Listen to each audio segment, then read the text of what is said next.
Make sure I have the other page muted. Hello, everybody. Are we live? Oh, yeah. Hello. Hello. Hello, everyone. Hello. I need to make sure I have this page muted where the chat comes out. Okay, yeah, it's muted. Oh, I got an ad. I gotta watch this first. Yes, you do. No, I'm just kidding. Click on it, too. Yeah. I have YouTube Premium, and it's the best investment I ever made. I agree. Like, I cannot recommend it enough. It's worth every cent. Really? You know what's so funny is I watched this the Financial Diet on YouTube, and she talks about like 5 things that really do improve your life. And she's like, if you watch a lot of YouTube, get YouTube Premium. And she kind of, it's all about like saving money, but she's like, it's a good investment if you spend a lot of time on YouTube. I like that channel. Yeah, she's good. Me too. I like her a lot. Hello, everyone, and welcome to our second Let's Talk Craft Book Club meeting. So we're talking about Wired for Story today, right? Everyone, as you can see, I have lots of little tabs. I don't know if we'll get to all of those, but, well, definitely not all of those, because not all of them.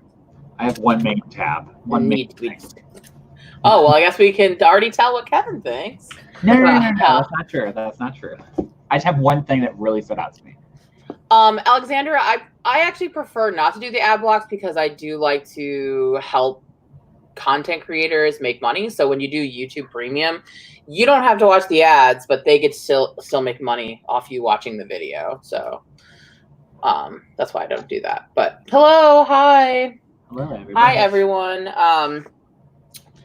Hopefully everyone's having a good day. I accidentally took a nap not long before this went live, so I'm still trying to like wake up and be ready.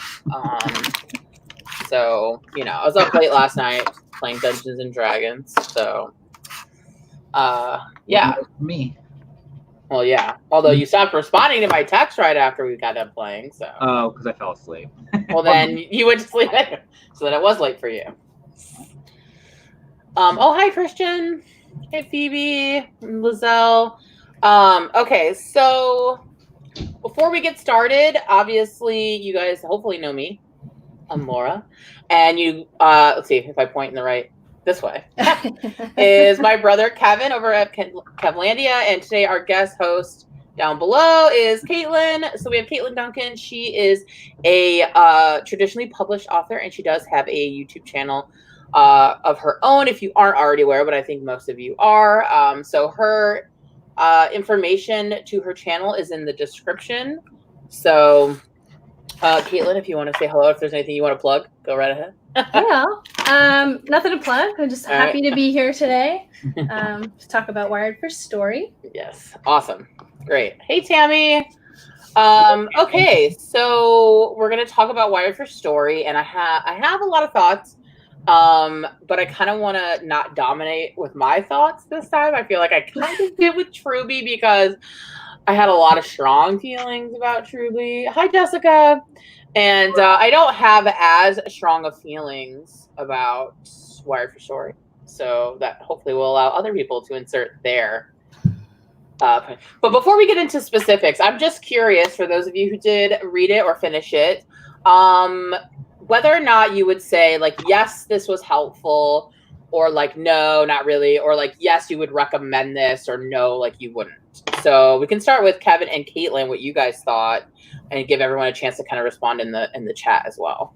Katlyn, you can go first if you'd like. Yeah, I thought it was good. It was a good experience. I did both audio and I read it because I have, like, no time to sit down and read anymore. So I did both, and I enjoyed the process of reading it. I would recommend it. I got a lot out of it. I'm not sure if this is one of my top books, but I think it's still a good experience to read it. I would say at least once. I thought the brain science stuff was really cool. I'm also a scientist. My background's in science, so I appreciated that. So, yeah, I thought it was good. I got a lot out of it in the writing sense as well. Cool. What about you, Kev? Okay, so first of all, I just didn't know, Katlyn, you were a background in science. That's interesting. Yeah. It's interesting to get your thoughts then on this book, but we'll go into that. I would definitely recommend it. I talked about this a little bit in the live writing sprints video, but I think that I read a lot of self-help books too, and I think that every single one delivers the same message, just in a different way, different tone.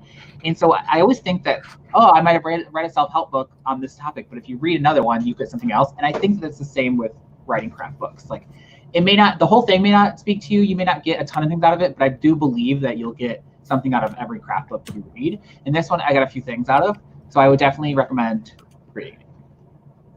I'm curious who you guys would recommend the book to. Like, what kind, would you say it's like someone at the beginning of their writing, someone who's a later writer? Like, are there any particular writers that you would recommend this to? That's an interesting question. I would, okay. So this is no secret. Say the Cat Writes a Novel is my favorite writing craft book. I think that would be like a beginner book. I actually think this is a little bit more advanced, but I wouldn't say it's advanced. I don't know how to describe it. I think I would say, like, if someone has maybe written for a long time, I wouldn't say that they necessarily have to finish a book, but I think if someone has been writing for a long time, like just going through the process of it, I think this may be something to push them over the edge. If they were to find something on it, I probably wouldn't give it to someone who's like, I'm just starting today. I wouldn't. I don't think I would. I think it might be a little overwhelming in terms of a lot of the talking about subplots and settings and things like that. It really dives into. So I'd say, like, not advanced necessarily, but I agree. And I also think that it depends on how structured you want. Because like something like Save the Cat kind of gave you like outline, where I feel like this, not in the same way. So it depends on how much structure you want, I think. Interesting. It's interesting that you guys say that, because I feel like I felt kind of the opposite, that I felt like this was more for beginners, because I felt like a lot of this was stuff that you, as you are into your writing journey, you kind of already know these things. Somewhat. I don't think it's for someone who's never written anything and never thought about writing a book before, because it would seem overwhelming. It's talking about a lot of the aspects of writing, rather than easing you into something. And I agree that Save the Cat Writes a Novel still to this day is the best one I've read. So I definitely don't know that I would say, choose this over that. But I feel like Save the Cat Writes the Novel is more about plotting and structure. And whereas this book, I feel like, is talking more about like the actual writing a lot more. And on it, what I think is more of an introductory. But I do like the myths that she addresses, because these are a lot of myths that I feel like I've heard myself, or that I even kind of thought similar to what she was saying. So I do think that in order to really understand those myths and to debunk them, you had to have known that they existed to begin with. So I wouldn't say it's not for someone who just started writing, but maybe someone who's early in their writing journey would get more out of it. I think anyone can get stuff out of it. Especially because some of these myths, I've heard people who've been writing for a really long time push these myths. So I definitely think anyone, and some of the myths that she debunks, I don't know that I always agree with her debunking either. I agree, actually. So I think it just depends. But I do, with that being said, I think that means that anyone could benefit from it, especially if you're, like you said, Caitlin, like trying to like push you over, trying to level up, you know, in your writing, even if you are a seasoned writer. And I would like to, at some point, go over some of the myths I agree with her, and some of the ones I don't always necessarily agree. So unlike Truby's, I don't feel very one-sided about this book. I liked a lot of things, but there were some things that I disagreed with, and not like so strongly like I did with John Truby, but just some that I'm just like, I don't know if I subscribe to that, you know. That's your opinion. That's how I feel about some stuff, you know. I think that'll be true about a lot of writing craft books, which is why I was very surprised with John Truby's, that I felt very about his tone. I felt very standoff. Whereas her, like, I don't agree with it, but like it's not like she made me like feel angry almost. I think that her tone was great. Like, I didn't feel any sort of way about it at all. It wasn't really pushy. It was more like informative. Yeah. Which I really like too with craft books when they're like, let me tell you about this and you can take whatever you want out of it. When it's a very voicey and strong in one way, that kind of fights back a little bit. I also think, if we're comparing it to Truby, but this kind of also talks about like the crux of the book, where it's kind of saying it relies a lot on brain science. While I found those tidbits like interesting and definitely like reinforced ideas that I think we already think or know about story writing, it did also kind of feel like they were very general tidbits about brain science, and also it felt like she was using them to just give herself credibility. Like, okay, so like here's an example, and I used to explain this to like my students when they would write. There's like a difference between using research to inform your writing and then writing something and trying to find research to back up what you're saying. Does that make sense? So like, I didn't feel like she read some stuff on brain science and was like, oh my gosh, I could apply this to writing. I felt like she already had these ideas about writing, and she was like, where can I find someone who will support this? Where can I find some research that will support this? And so I don't think that necessarily takes away, but it just felt like, I don't know that it worked in the stuff, but rather than like giving her credibility and ethos. And I don't think there's a problem with that, because a lot of times when John Truby was saying things, I didn't feel like he had the credibility or the ethos to say those things. So I feel like it works in her favor to have those. But that's just how I felt like some of it, although I liked it, because I'm a very like, I'm really interested in, even though my major and my area of concentration is literature, in graduate school, my actual concentration was on trauma studies and psychoanalysis in literature. So I am very interested in the science, brain science in particular. So I did like that. I just don't know, like, I felt like it was more so used to give her credibility so that she didn't have to come off so pushy. She could just be like, well, look at these scientists. They agree with me. They've already proven it to be true. I did want to say, though, real quick, that Nicole in the chat said she thought that this would be good for someone who just finished their first novel and are about to fix it. And I think that's a great like way to think about who could help benefit from this. So not someone who's starting from scratch, who knows nothing about writing, but someone who's done it and they're kind of like, what do I do with this mess? That's kind of how I'm feeling with my book right now. So I did actually find a lot, but I did feel like I felt like a lot of it was helpful because of that, because I am in the midst of, in fact, I had to stop revising some stuff because I'm like, oh my gosh, I gotta fix this. So yeah, we have that in common. I was about to like keep writing, and I'm like, I'm gonna put a break on that. I gotta go back to my outline to make sure some of these things are in it, just so that my writing goes a little bit faster. Yeah. So so I was like, okay, I'm gonna take a pause on writing until I finish this book, because I will say maybe this is a good way to segue into some of the specifics, especially in the beginning. Is it really actually, for me, this is the most helpful thing I've read thus far to help about the beginning of your novel and what should be happening, like on the first page, in the first chapter, in the first paragraph. So where she's talking like basically how to hook the reader. So I don't know if you guys found that helpful, but it made me rethink entirely my entire first chapter, my entire first page, where I started the book, what the scene is like, and I already had the new idea. So what I felt like was good was she didn't just say what you're doing was bad, but she gave me enough information that I know now what I need to do to make the beginning better. I will say I had, in this newest draft, I had come up with a whole new opening scene. And while I was reading it, I was like, maybe it's not as good as I thought. Maybe I should. But now I'm like thinking, like, I'm actually not sure what to do. So I think when I send it to beta readers, because of her, thanks Lisa, I think I'm going to actually write 2 openings and then have my beta readers tell me which one they like more. I honestly am like so conflicted now because of what she said. I'm afraid that it doesn't hook it good enough. But I think it's really valid because whenever she makes points about stuff that makes me think, I would think about books I've read and ones that either I thought worked really well or ones I thought didn't work for me. And I could see what she was saying about the beginning because I'm a huge person that like, it takes me a long time to get into a book.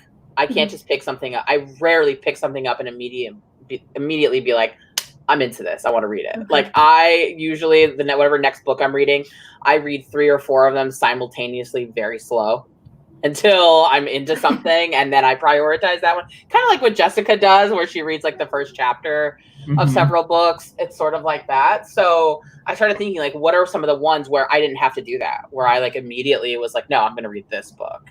And actually, let me see, because I underlined a couple of things on pages 13 and 17. So let me see. I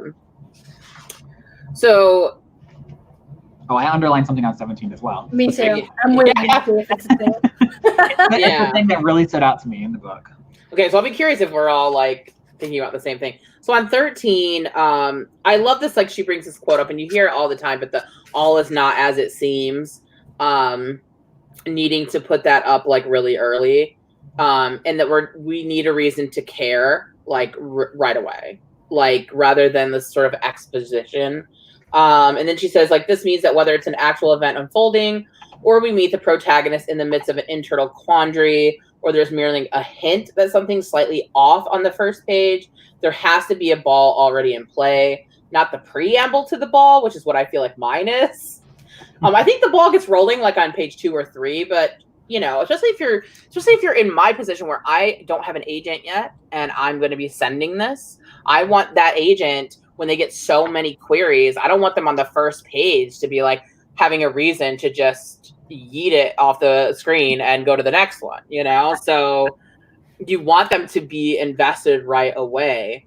I think that's kind of what I'm struggling with my newest scene, because like before I know it didn't grab. I thought this new one did, but then after reading like that section, I was like, maybe it doesn't grab as much as I thought. Maybe it's not like, you know, like that ever gripping I have to keep reading like I thought it was. Yeah, and I like that she said that it didn't have to be like the main thing. Like she said, not all the stuff you have to know really to understand the ball itself. This is not to say that the first ball must be the main ball. It can be the initial ball or even the starter ball. But on the first page, it has to feel like the only ball and it has to have our complete attention. So I felt like that was really, and then at 17 is where I felt like it got more into. So what did you guys mark on page 17 that you thought was? Mine's gonna sound so stupid. So Caitlin, you go first. No, now I'm worried that I'm gonna sound stupid. No, I really like these. When I read craft books, I like things that are very quick that I can like maybe write on a Post-it and stick it to my computer. So I liked the part on 17 where it was just the questions that she asked. Yes. You know, readers relentlessly hunt for as they read the first page. Whose story is it? What's happening? What's at stake? Like this is something that I keep in the back of my mind while I'm starting off, and then making sure that I'm consistently keeping that within my narrative. So I like these little tidbits of information that I can, you know, just reference quickly. So mine was similar, but mine's towards the end where she says like what is the big question? For instance, in a classic romantic comedy, it's will the boy get the girl? And then it says, thus we gauge every event against that one question. And for some reason, when I read that, I was just like, yeah, oh damn, like yeah, like every single thing that happens in this book needs to go towards will he blah blah blah. And I was like that. So I underlined and circled, and I was like, that is the kind of thing. If I was Caitlin, I might do this now, post it and like put it on my computer screen. So when I'm writing, like, how does this pertain to the question? And that really stood out to me. That was the thing that for me hit me the hardest in this entire book. And I don't know why, because it seems so simple. But when she said it, I was just like, this lady, okay. And it might have hit you in particular because that might be the thing that you're struggling with in your revision. So it was something that kind of like unlocked something for you that you have been dealing with. And I think that that's a really great like point, because it is something that I feel like we say a lot, and we notice it when it doesn't happen in other books where we're like, what are we reading for? Yeah, why am I reading? Why do I care? Type of so thing. I love the idea of setting that up on the first page. Page 1, you know what you're reading for. And And I kind of like, so I had that the top circled, and I love that you guys both sort of like, because I was thinking this while I was reading, that there's so many little tidbits in here that I was like, I need like a bulletin board or something where I can have these like just little snippet quotes that I felt like this is the first time I've ever felt that in a book, where there were just little lines or sentences or little clips where I felt like I want to remember that and look back on it like as I'm writing. And so I had a lot of one-liners in it. Yeah, exactly. And I feel like that at the top of the page, and for those of you who don't have the book in front of you, she's basically saying from page 1, your book should answer whose story this is, what's happening, and what's at stake. Right. Which sounds so simple, but how many of us don't have that right at the beginning, You just said that, and it clicked something in my mind about my book, so I need to write something. Write it down. Write it down. So put that right under it, like whose story it is. That should be like the first paragraph, like right as you're kind of getting in there. And I did underline where she says at the bottom of that page, it stands to reason then that something must be happening beginning on the first page that the protagonist is affected by. And then she says, as John Irving once said, whenever possible, tell the whole story of the novel in the first sentence. So that really got me. It's a lot of pressure. Yeah, it is. And I don't know that, like, she's just saying when it's possible. Yeah. So you may not be able to do that in one sentence, but I do think that thinking about that really gets you thinking about the first page and the impact that it has. And especially as someone like myself who has a really hard time getting into books in the beginning, those types of things I think help. And like I said, as someone who is hoping to get an agent someday when I finish this damn book, that I really want that, right? I want them to want to keep reading. And if you want that impact when they're going through hundreds of things a day, you need to have it at the very beginning. Yeah, Lauren. I mean, he's just saying when possible. And it doesn't mean like you're literally saying what the book is about, but there should be something in that first sentence that kind of like is summing up what to expect in the book. Mm-hmm. Right. And so that is the mistake I was making, is that I do feel like I have an impactful first sentence. Ooh, I just got another. I used something else in my mouth. Because I do feel like I have an impactful first sentence, but I think it's impactful because it's shocking, not because it gives you any indication of what to expect from the book. So that's why I'm just kind of like, because I always want like an interesting first sentence. But I think this gives you a little bit more than just making it interesting. Mm-hmm. Don't just make it interesting. Make it interesting and indicative of exactly what you can expect from. I think I just came up with a perfect first line for my book, actually. Because like it really turned, because like he struggles throughout the entire book with this one thing, and I just like this line. I was like, that works. So okay, keep talking. This is exactly why I wanted to do the book club too, because I can read these craft books and I can, think what I want. But when you hear what other people think or what stands out to them, or even just talking it out loud, there's so many times where I'm like, Kevin, I'm having an issue with my book. I need to talk to you. And then I'll talk for 20 minutes. He doesn't say a single word and I figured it out. Yeah. And I'm like, thanks for helping me. He's like, whatever. It's just something about getting it out of my head and trying to articulate it makes things click differently. Lauren. Exactly. It's like we want our sentences to grab the reader, but it should grab the reader and guide the reader, mm-hmm. right, at the same time. So yeah, I really, that for me, if anything, really got me thinking about my whole first chapter, and I'm gonna like change so much of it already. So yeah, I agree, Kristen. I think she does mention that maybe in this book about the Chekhov's gun. Yeah, she mentions it. And I always love that quote. Even it's used in a lot of craft books, but it's a nice reminder too. It's like, and she even talks about specifics in the book as well, and that's very specific. Like when you're in a room, what has to do with what's going on, not just rambling on about the color of the walls if it doesn't have anything to do with anything. That was actually something I really liked about this as well. because I struggle with description and like anything outside of that, and I always get these same damn like recommendations from people where they're like, well, use sensory details. Right. What does it smell like? What does it whatever? And she talks about how don't just tell us what it smells like unless that matters in some sort of way, you know, like, and so to like a little bit of, at first I was like having a hard time with some of that because she was saying that no detail should be given unless there's a reason. And I was kind of reading that as like, because I didn't necessarily agree 100% until she sort of like qualified that with, and one of the reasons can be you're setting tone or ambiance. And then I was like, okay, now I can get behind this a little bit more, because I do feel like some description is to set the tone. So that you understand the tone of the situation. But it should be for that reason. You're giving that description because you're trying to give the tone of the place or the situation. It's kind of like you wouldn't just randomly say in the middle of a paragraph, the walls are blue, and then never, like, how does that add to, you know, if you're trying to describe like a relaxing room, like you're on the beach and it's blue or whatever, but like just randomly putting it in there, what's the point? Right. Yeah, and because I used to have this happen when I was in like lower level English courses, and you would always get like a couple of like students who would be like, why in the hell are we spending so much time talking about, like, Jessica said, like the purple curtains, like they just chose to make them purple, like why are we making, it's like, no, the writer did not just choose to make them purple.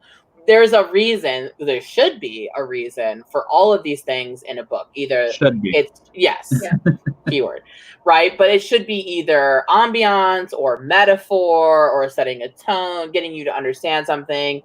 Sometimes it might be reflecting, working, you know, figuratively to lead you to believe something that the character doesn't know yet. You know what I'm saying? But it should have purpose there. But yeah, like Lizelle said, 5 senses, but related to the story and your character. So it should be revealing something or helping something like happen. So like if you're going to talk about, and this comes up in my book because my character suffers from PTSD. So oftentimes when people have PTSD and they're mid flashback, one of the things that you're taught from your therapist is to focus on your 5 senses. Like, what is something I can smell? What is something I can hear? Because it grounds you in the present. And so when I did that, which I have my character do that throughout the book, I make sure that whatever I'm listing is revealing something. It's either revealing where she's at or something about her backstory, right? So like if something she can taste is a little bit of the lingering coffee from the morning, at least then I know, oh, she's a coffee drinker. She's the kind of person who goes to Starbucks and gets what, you know, or something along those lines. So you want them to be purposeful when you are listing them, even when it doesn't seem like it's purposeful, if that makes sense. Yeah.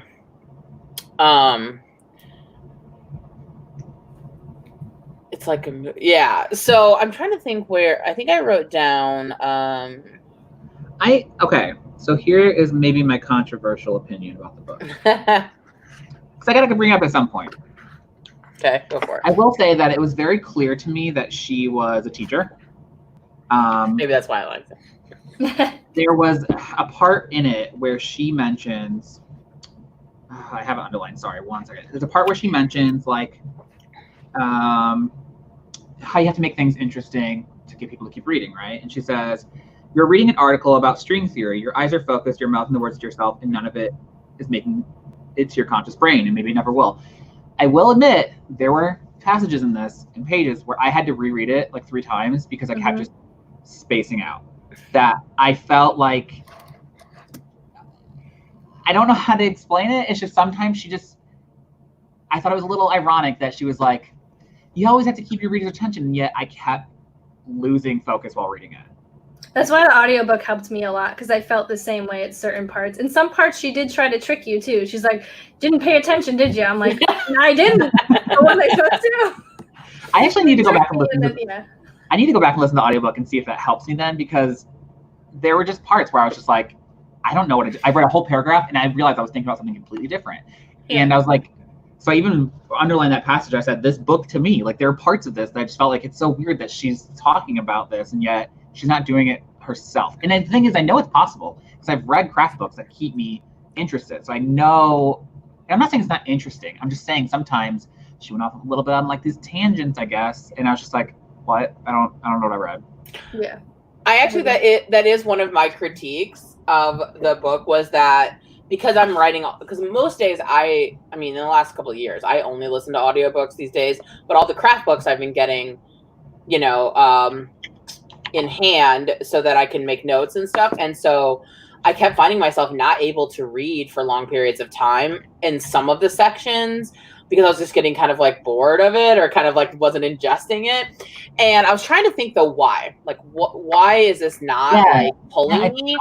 And so I kind of thought about it and I kind of jotted down to myself that I felt like some of the reasons why some of this wasn't as compelling was I felt like some of her points were the same points being told differently.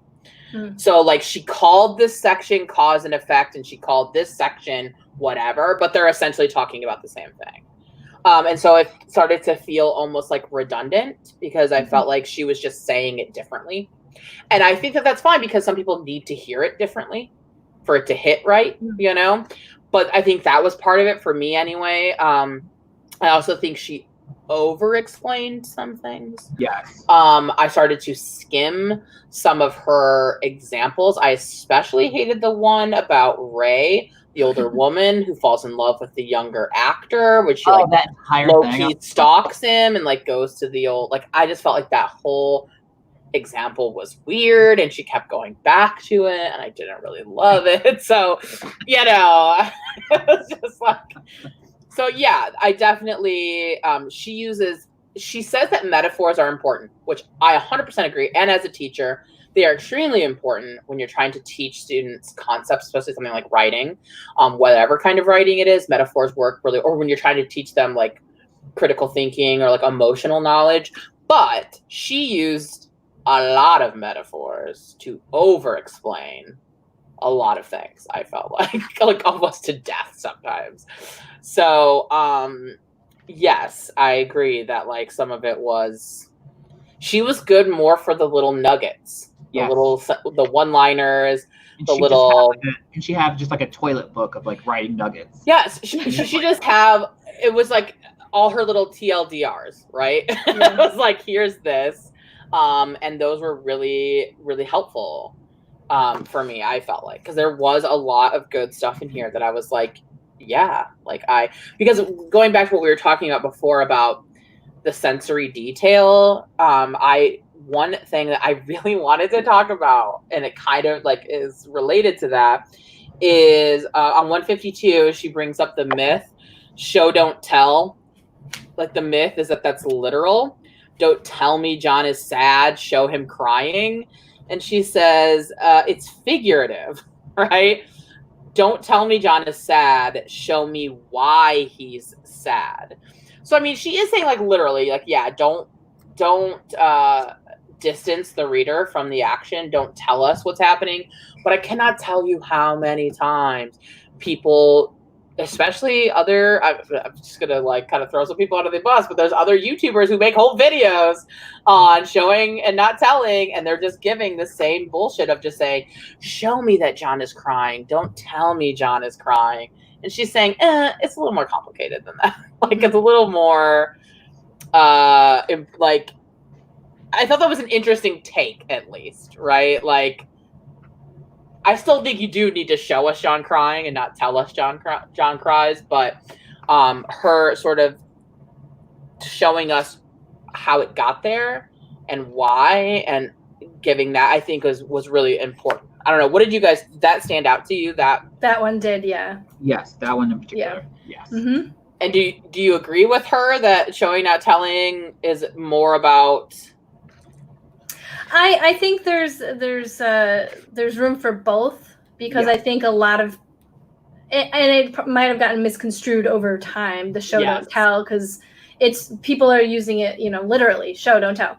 But I also think too that stuffing things in there that are unnecessary, like sometimes John just does cry, and like, you know, maybe we can explain it once and then, you know, move on from there. So I think it's on equal playing with both of those. But I thought that was really intriguing to me. It was a very fresh take on it that I have not seen in other craft books that I've read. So yeah, you basically said what I it was was thinking. another nugget. yeah. You basically said what I was thinking. I was just, my only other thing was like, I guess you already said, like, I think it's a mixture of the two, and I think that I think it's a mixture. But I do like you said, that this is not something that I've seen before, so it made me think in a way that I hadn't. Yes. About things that happened in my book. Yeah. Because I felt like those two myths, like sensory details and showing not telling, are the ones where I've heard so much about them, and she had different takes on those two that I had not heard other people say. Because I cannot tell, like I said, I cannot tell you how many times people tell me, give me the sensory details, tell me what it smells like in there. It's like, okay, I'm not gonna, like, I don't know what it smells like in my room right now. It doesn't smell like anything. Like, there's literally no smell in here, and it has no bearing on anything that's happening. You know? Exactly. So Yeah. So it's okay to have those senses, as you said, but they just need to have to do with the story. If they're not, it's just the thing someone mentioned above, like speed readers, people will skip over the stuff that doesn't, if they see long paragraphs of just description that have nothing to do, I'm the same way. I will tend to skip them. If I have to go back, then I realize, okay, I missed something in there, but most of the time I don't. You just go by, because some people are taking it very seriously when it's, you have to describe every 5 senses in every room, and every character has to understand this. So it's, sometimes it gets a little much.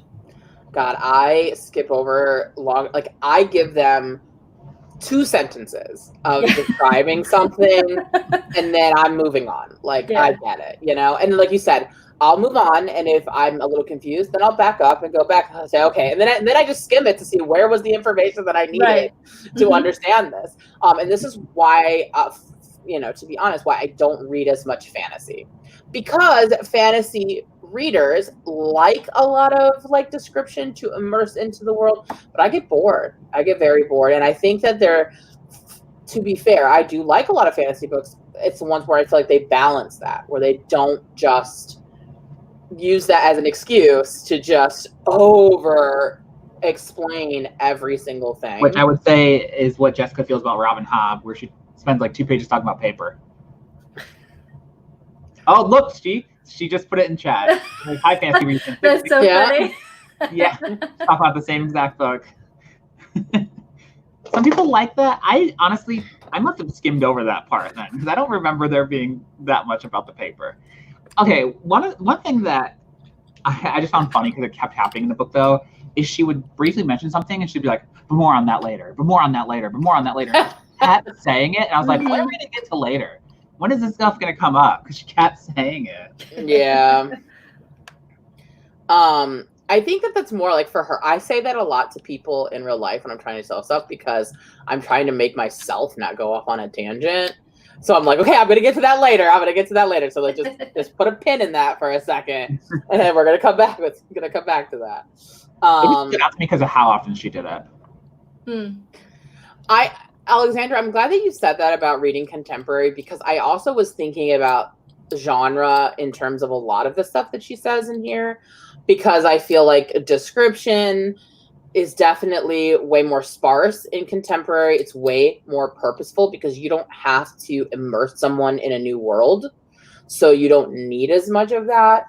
I also found that to be prevalent in, she talks about reveals and how important like reveals are all the time. And I would say that most contemporary, some of them do, depending on what the story is, but I can tell you so many successful contemporary books that have no reveals in them.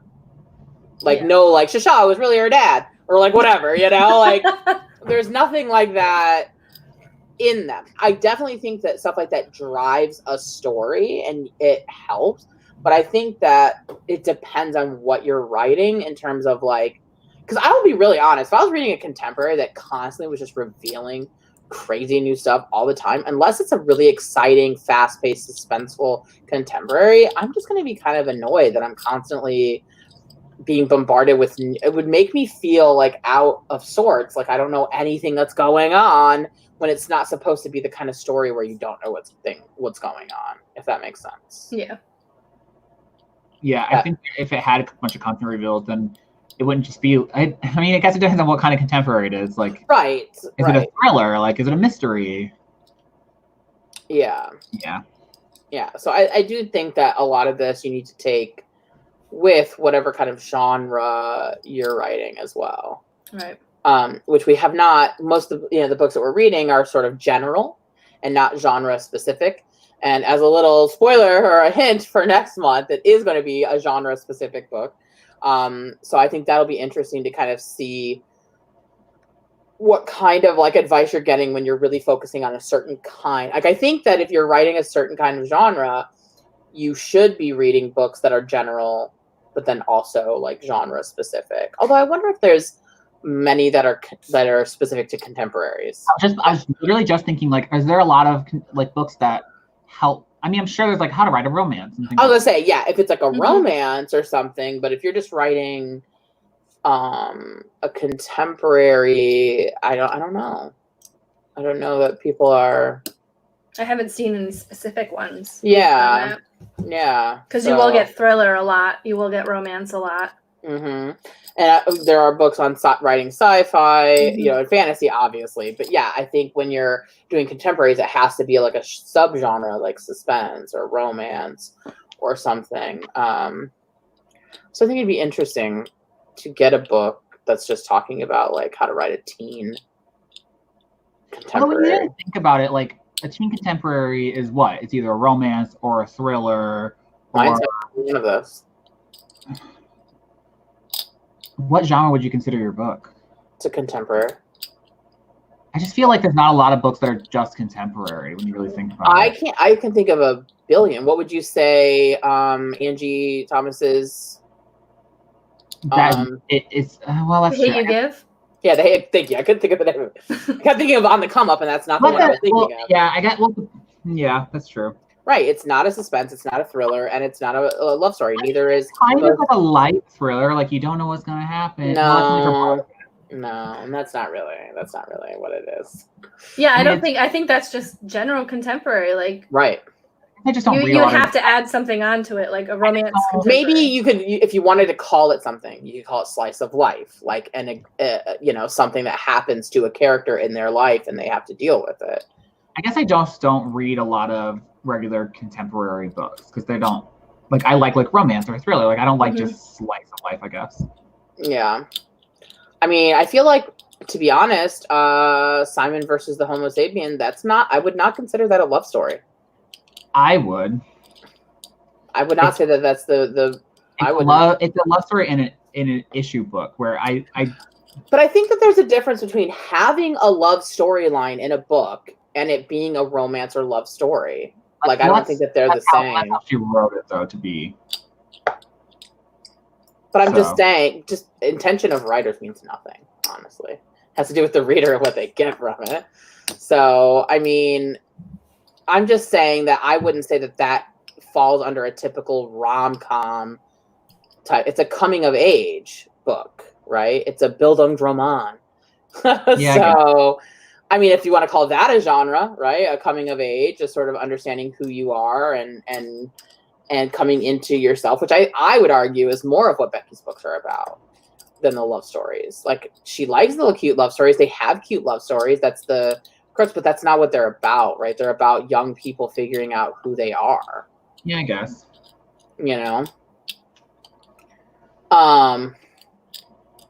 I mean, there is a bit of suspense in The Hate You Give, but I wouldn't say it's a suspense book. Like, you're not like coming into it like, ooh, like who done it? What's gonna happen? Like, you're watching someone figure out how to deal with it.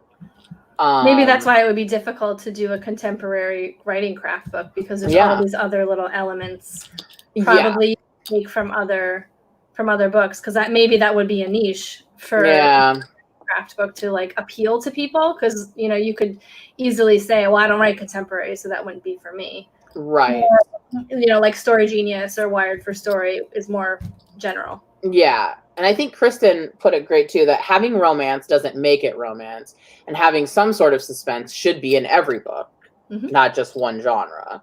Right, exactly. So, yeah. I do think, though, to an extent, like, I would like to see some books. I have some.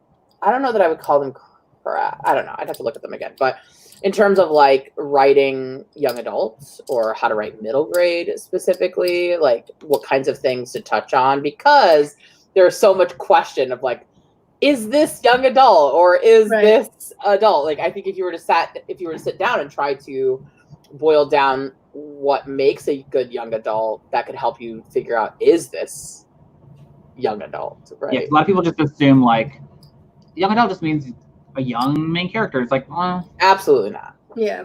I can't tell you how many books are literary adult fiction that have child main characters. Yes. It has to do more with theme and like what you want your reader. What she says, getting back to the book, what she says is that your books, you need to think about, what do you want your reader to get from the book? And I think your answer to that will help you indicate whether or not your book is young adult or adult, to some extent.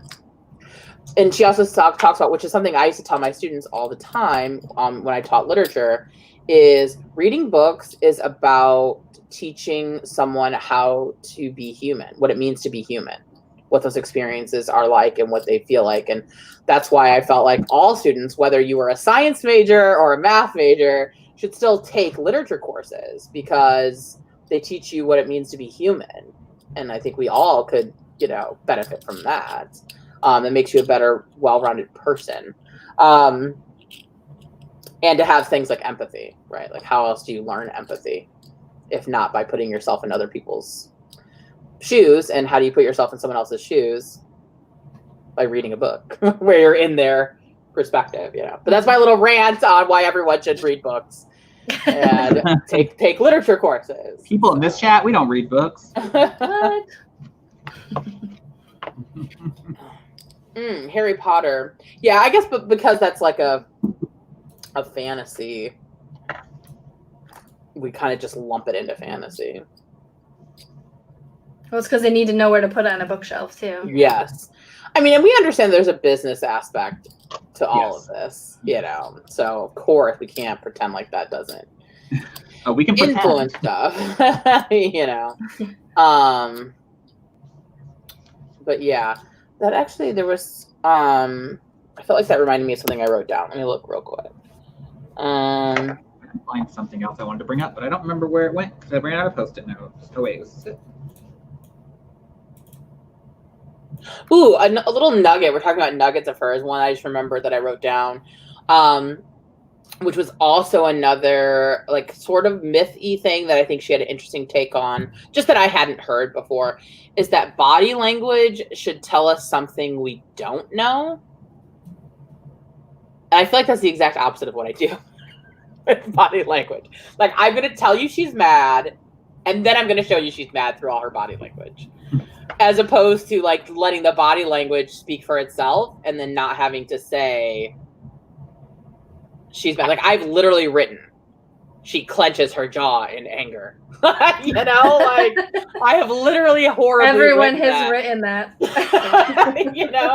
It's like, why am I putting that, When, for some reason, whenever anyone says body language, I hear Ursula saying it in my head. Yeah. I can't stop hearing body language in that Disney voice. Body language, yeah. Body language. But yeah, I liked that. I just liked that little nugget, like that body language should be doing something that your words are not. Yeah, because then you're just reiterating and you're wasting, word space. Yeah, exactly. There was something that I don't know if I necessarily disagree with it. I think I'm just confused by it. On the bottom of 77, she talks about how there's a difference between, like, I don't really know. The whole thing, she's like, you dropped your character in a dicey situation to see what happened next. But because the protagonist didn't have a long-standing need, the spotlight remains on the problem rather than the protagonist. And I think I'm just confused what she means by that, because like, I don't know. I just don't think I understood that entire page. So if anybody had the insight for me. I actually marked that as one of the myths that I wanted to talk about versus reality, where she's talking about adding external problems inherently adds drama to a story, when the reality is adding external problems adds drama only if there's something the protagonist must confront to overcome her issue. Again, so, with the just having it, relate back to the story. Yeah. But I feel like that's like a really common thing that comes up. It's like, okay. And I'll say this, for example, in my own book. So like my book takes place over one semester of a girl's senior year of high school. And so when I was plotting, I was thinking, okay, what are some things that happen during your senior year that are important, right? Like, oh, there's going to be homecoming, there's going to be whatever. And I had this whole list, and that's great, but I shouldn't just have a homecoming scene because homecoming happens. What I need to ask myself is, what is going to happen during whatever is happening at homecoming that relates to the character's sort of storyline? I'm not putting it in there because it's just dramatic or it's a fun, like, everyone gets party dressed scene. Up. Exactly. Okay. So I feel like that's what she's sort of getting at, is like, don't just add dramatic events because for drama's sake. Exactly, because the event is not what makes it dramatic, is what is at stake emotionally or story-wise for the character in that instance. So tie it back to your main question. That makes more sense. That was the one where I think she was just rambling, and I was like, I don't understand what you're trying to say. That was a page that didn't have any white space, really. So yeah. Yeah, and so I think that that's like really, there was something else related to that where she talks about what did she say? I don't know if I wrote it down. She says like every next scene should be like inevitable or something, right? Mm-hmm. Like the next scene should be the logical next thing that's going to happen because of what just happened. Mm-hmm. So rather than just like, oh, 2 weeks have gone by and now it's this, like, okay, great. But like you chose this next scene because it somehow ties back to the result of the last scene. Right. Okay. I think I was just misreading. But I felt like that was but I'm just saying, I feel like that was a good point to make, that I don't know that I'm always making clear. Yeah. I know why I know why I chose the next scene, right? The next thing to happen. But like, is it an inevitable scene that naturally has to come out of the result of the last one? So she says like the cause, that's when she's talking about like the cause and effect, right? Like if this, then this is going to happen next. Like this is where, and that's where you should choose what your next scene should be. Okay. On a nugget level on top of that, because you sort of hit that, halfway. And I think it was page 104. I have it on here, but it's I just made my own little thing. But when keeping your story on track, it boils down to the mantra: if then therefore. If I put my hand in the fire, action, then I'll get burned, reaction. Therefore, I better not put my hand in the fire, decision. Action, reaction, decision is what drives it forward. So she really tied that in. Yes. At scene level as well. I think she did that later in the book with the scene level, where it's like, make sure these things are always action, reaction, decision. Then action, reaction, decision over and over again. That's what really helps with pacing and keeping, the readers in the story. Yeah, action, reaction, decision is something I wrote down really big, and like the page number was on, because that I know why I have the next scene, but I may not like consciously know why it was the next scene for myself, and my readers are certainly not going to know. And I think that you said like helping with pacing and connecting, because that is something I've feared in my own writing, especially when you're writing contemporary, that I don't want it to feel like slice of life, like we're just getting the next day. Like, no, I want it to be like important, and I want it to feel like this was a necessary scene for the story's progression and understanding. And so I feel like when I go back now to revise, I'm going to be thinking about, okay, is action, reaction, decision, like how is this tied back? How is this doing that? Because I don't know that I'm not always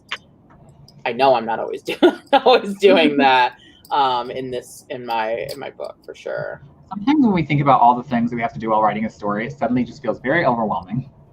It's like, why do we do it? Huh? All these things have to be in there. I'm just like, you know what's even easier? Not doing it. Yeah, for sure. I know. I'm like, oh my God, there's a lot of. But that's why I don't think you should worry about too much of this in your first draft, because it's something that you have to like, you're going to get too hung up. But she does say in here somewhere that when you're working on your first draft, that like, just because you're not trying to make it perfect doesn't mean you shouldn't be trying to make it good.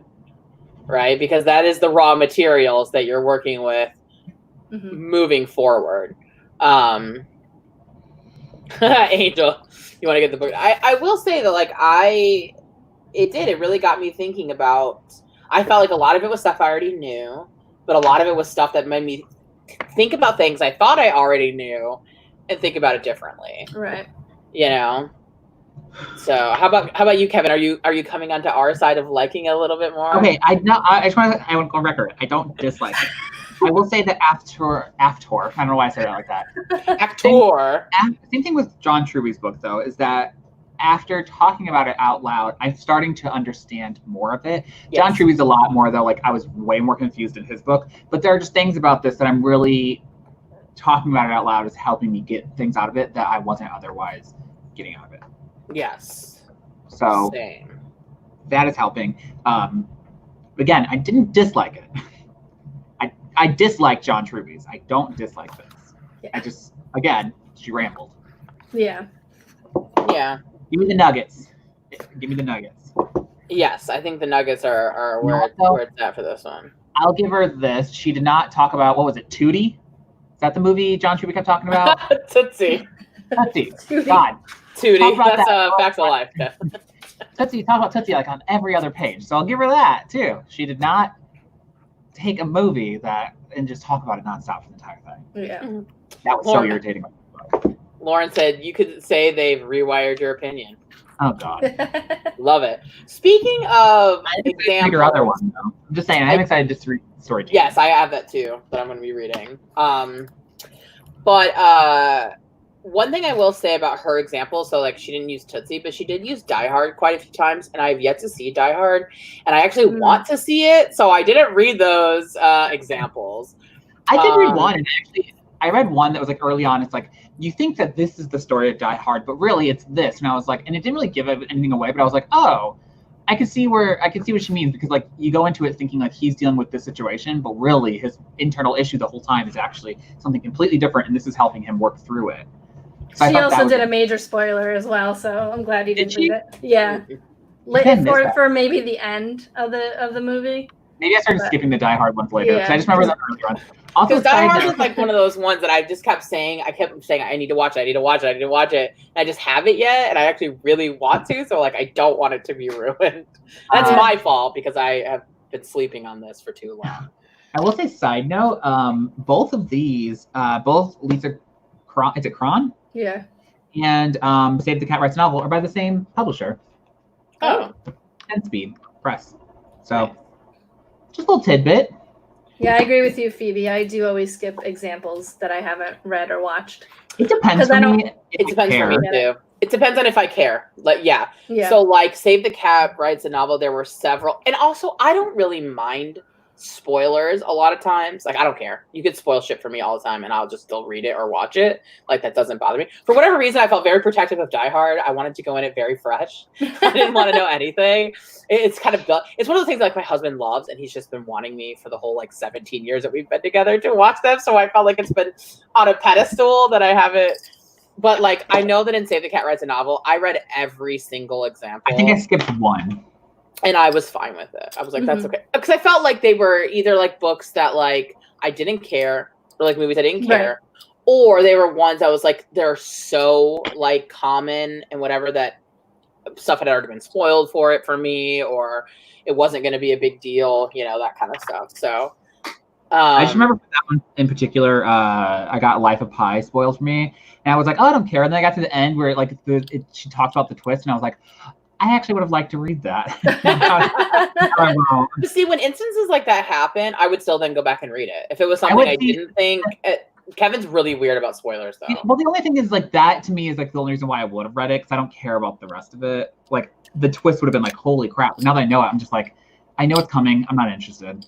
I actually read that. And I don't remember what the twist was, so maybe it didn't stand out to me as much. Really? Because she wrote it in that book, I was like, dang, okay.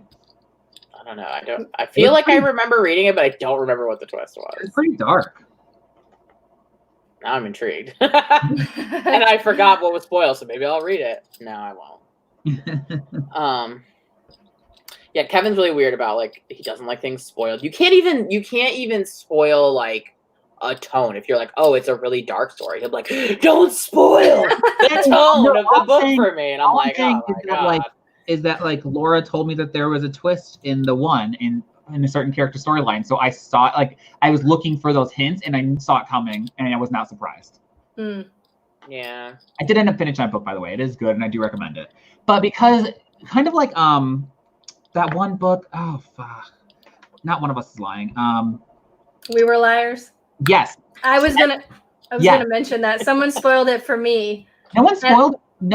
Sorry, go ahead. Sorry. No, I didn't read it for years, and then I angry read it one day because I'm like, I just need to read it. But I was so mad. It ruined the entire book. Kevin spoiled it for me, by the way. Well, everyone's talking about how there's like a twist. There's a huge twist that you'll never see coming. And because of that, the whole time I was looking for it, and I guessed it like a third of the way into the novel. I was like, oh, this is what's going to happen. Because someone mentioned that there's a huge twist. So even just saying that, I'm then looking for those clues. I do agree with that. I feel so weird about it, though, because sometimes I like when people tell me there's twists, because I like thinking the whole time, like, ooh, is it this? Is it this? Like, sometimes when I watch suspense movies, that's what I'm doing the whole time, because I know it's a suspense. Right. So I know there's going to be twists, and I like trying to figure out what the twists are. But I think what you're talking about, Kevin, is when you're not already going into it expecting there to be big twists. You don't want people to tell you. So like with Gone Girl, I've never seen it or read it. All I had to hear was someone say, oh, there's a big twist. And I knew immediately what it was. Yeah. I knew immediately, like, you should not have told me there was a big twist, because it was then, how could you not deduce that's what the twist was? Yeah. It felt like, okay. And then for me, like, I haven't read it or watched it, but I would still want to, just because my husband doesn't know the twist. So, but like Sixth Sense, right? The big twist on that. I had that spoiled for me, and I avoided the movie for a really long time because of it. And then I finally watched it last year, and it's a good movie, even if you know the twist. So I don't know.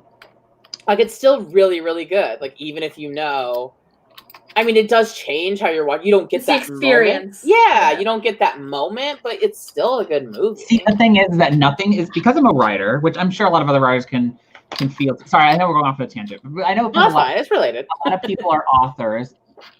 When you're reading something, let's say a mystery or just anything, you are used to writing these things into your books. So you're looking for these things, and like you catch onto things easier. So for me, there's nothing more exciting than when I'm actually surprised or shocked by reading a book. Like, I can think of one book in particular that literally shocked me and I cried. It's like one of the only books that's ever made me cry. Laura probably knows what book I'm talking about. But no, I don't. I don't want to say it because it's an older YA book, but because I can see those things coming, I like to be shocked. I like to be surprised. And it just doesn't happen very often. Same thing with movies or like TV shows. Like, I always know what's coming. So like, that's why I like Jane the Virgin, because the stuff is so over the top. I would never guess that any of that stuff would happen. Yeah. That's why I like soap operas, except for Laura also reads the spoilers on soap operas. I did. Well, you know, it's like next week, and they would have spoilers. I love it. I'm like, ooh, like, it was exciting for me to find out. See, I'd like to be surprised. I like to be shocked. Like, that is one of my favorite things when I'm reading or watching TV or watching movies, and it just doesn't happen that often. Or like in Dance Academy, that had the biggest twist I've ever. That one, I've never been so shocked by something that I've watched ever in my life. I did not see it coming, not in a million years.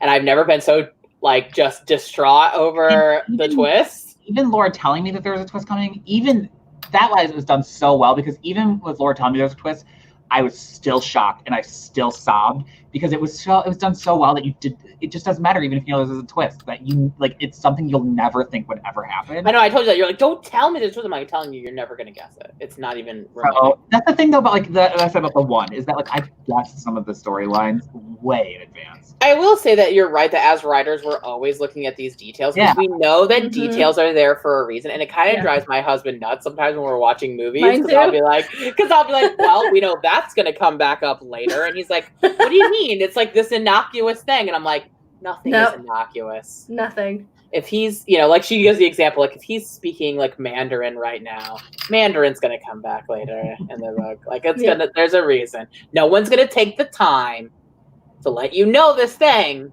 if it ain't. And then when it doesn't result in something, I'm pissed. Yeah. And then after the movie, I'm like, why the fuck did you spend 10 minutes? Yeah. Why did you spend 10 minutes showing me that this dude knows Mandarin? And Mandarin doesn't come up for the rest of the damn movie. I get really mad about that stuff. The thing is about like me and Damien's my boyfriend for a minute of no, he's also a writer. So if I don't see something coming, he'll say it. And then it's just between us, nothing ever surprises me. We'll really, if we're watching a movie, we'll pause it, or a TV show will pause it and be like, oh, well, that's going to do that, and that's going to do that, and we'll figure out the entire storyline like way before it happened. And it that kind of sucks sometimes. If I don't see I can still enjoy things usually. Yeah. We did a movie recently though where we guessed the entire thing.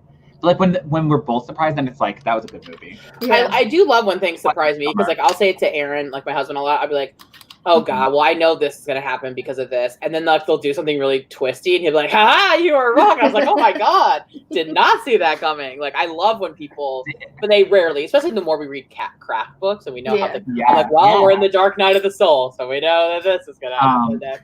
Like it's cursed because as writers we like to read, but because we're writers, it can sometimes spoil books because it's like you know how it's put together, so you know. That kind of sucks. It's kind of like a writer's curse. Yeah, I love to yell at the beats though. I'll be like, "Oh, he's rallying the team," and Aaron's like, "Shut up." One of the movies that we guessed every beat to was Midsummer. If you're a writer, you from the very beginning, you know where that movie's going. But it's still good. It's just you know the whole thing. But that's why I love when people try to talk trash about Save the Cat Writes a Novel, and I'm like, no, because if you watch any movie or any like thing, that's literally what every single person does.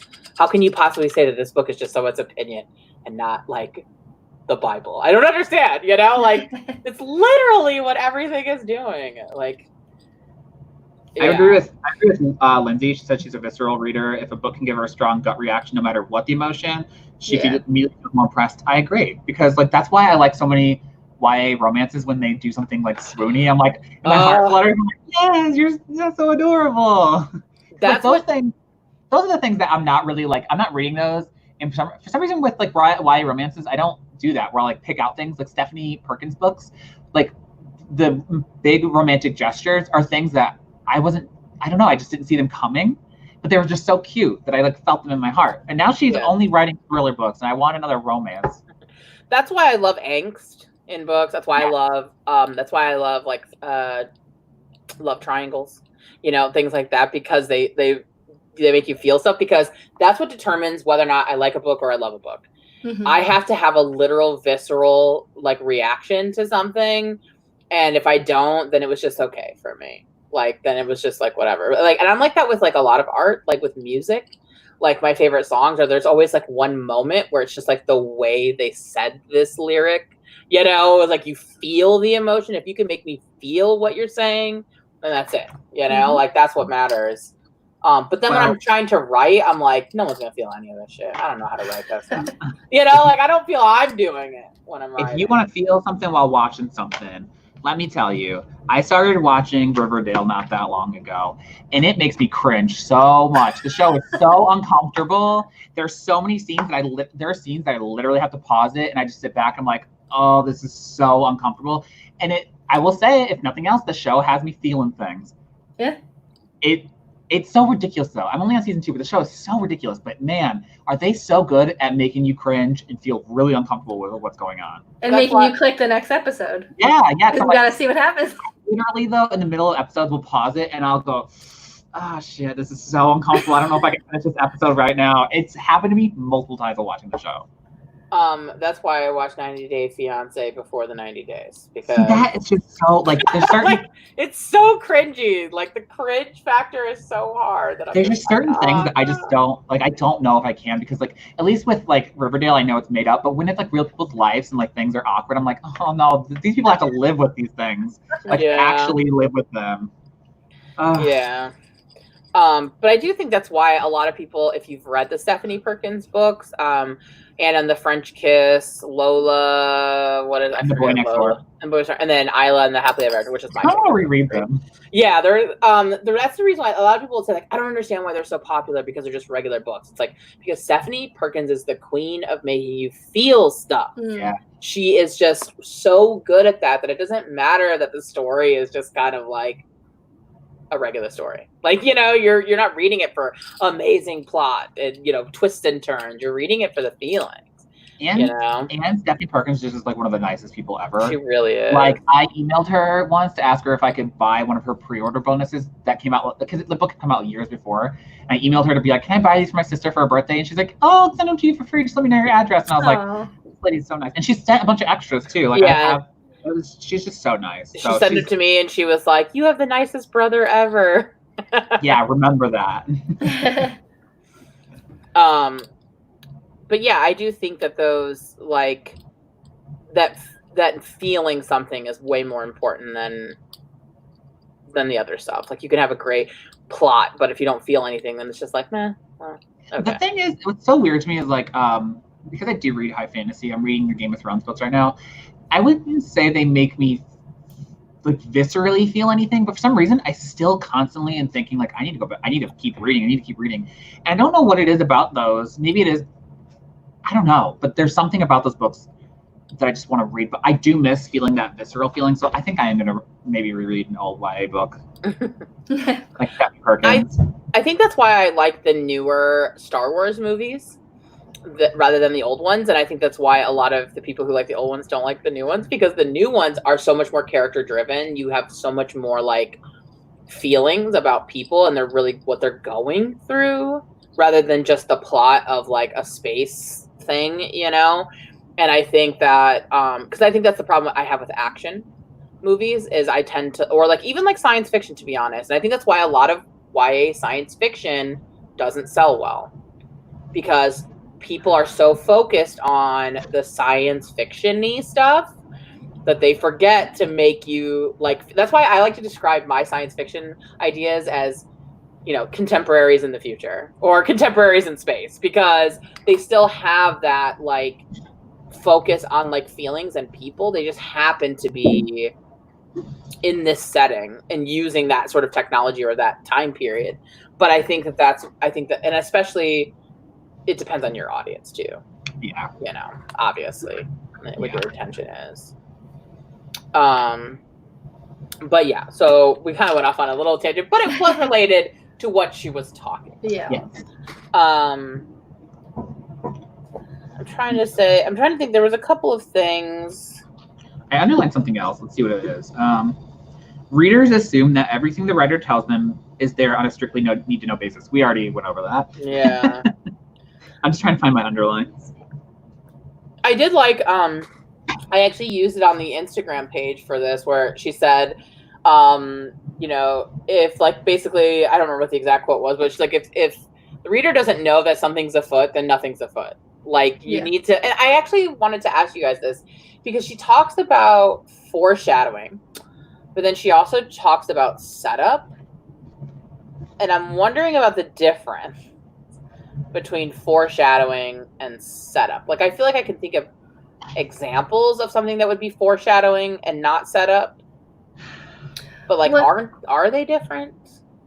I don't think so, at least like the way that I'm thinking about it right now, because setup is more like introducing something that will have like a payoff. Mm-hmm.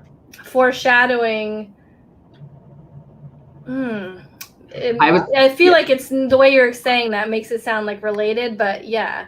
So like foreshadowing is like maybe like hinting at these things, but not. I think that setting. Isn't that a setup, right? Like, I could be wrong, but No, I am wrong. I was gonna say because like with foreshadowing, it's like it's something that you have to really like. Let's say in Game of Thrones, with foreshadowing, it's not a setup because it's not so obvious to the reader. You really have to be thinking about it and infer things for it to be foreshadowing. You're like, oh, this thing that happened earlier that was like a little side note was showing that this is going to happen, but like instead of it being a setup where I don't know. But isn't that a setup, right? At the very beginning, I was wrong. We could go the other way because she was saying how not to do a setup. Like she doesn't, in terms of setting up something that will not pay off. Yeah. Where foreshadowing always will relate to that payoff, I guess. Or I mean, does foreshadowing necessarily have to have a payoff in the way a setup does? Like foreshadowing is like that. Lizelle said it's more like a literary device versus. She's right. I connect with what she said. I assume setup is like a plot element and foreshadowing is like a literary device. Yeah, that's kind of what that's kind of what I meant. Like, what does that mean? Like in Game of Thrones, so like somebody says like, oh, I saw. You can say that they're different, but that doesn't mean anything. But like, well, okay, right here. Foreshadowing the protagonist is going to die. A dead fish with the character's name. Setup is you have a dangerous job and you're acting as if you're invincible. So one that would be literary too, though. See, yeah, Phoebe too. I feel like all foreshadowing is setup, but not all setup is foreshadowing. Yes. Yeah, that's why I was trying to go the way that it's not. Yes, yeah. The way to explain it. Because I felt like I know, but then like every time I try to explain it, I'm like, no, but these are the same thing. Like, and that's why I felt like some of her stuff was feeling redundant because I'm like, how is this different? How is setup different from foreshadowing? But yeah, I think that's a good way to explain it. Yeah. How my brain hurts. Because the setup you just need to have these things so that later they can be picked back up almost. Right. But the foreshadowing is kind of giving you an idea of what to expect. Right? Like, yeah. Well, like, okay, so like a setup would be like, let's say a character gets shot in the arm, and that's setting him up to then have to get an amputee later because it's infected. But if it was foreshadowed that he had to get amputated, maybe like a chapter before he, or like when the infection first came, or something that's like foreshadowing something. I guess I don't know. Now I'm confused. Right? They're related, but they're not the same. Yeah. Maybe like, but I don't know why. Maybe he's like, this is a stupid example, but he's like juggling a knife and his friend's like, be careful, you cut your arm off. That's foreshadowing, right? If he's then going to lose an arm later, but it's not a setup to that. Okay. I'm just trying to make this work. No, I know. It's like, so Lindsay said she feels like foreshadowing is hinting at a twist. Setup is the logical info needed for plot.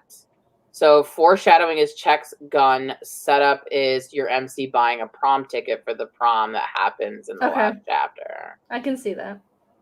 Okay. Yeah. It's like I do, but I don't. Like I do know the difference, but then like at the same time, it's like I think they'd be really easily intermingled.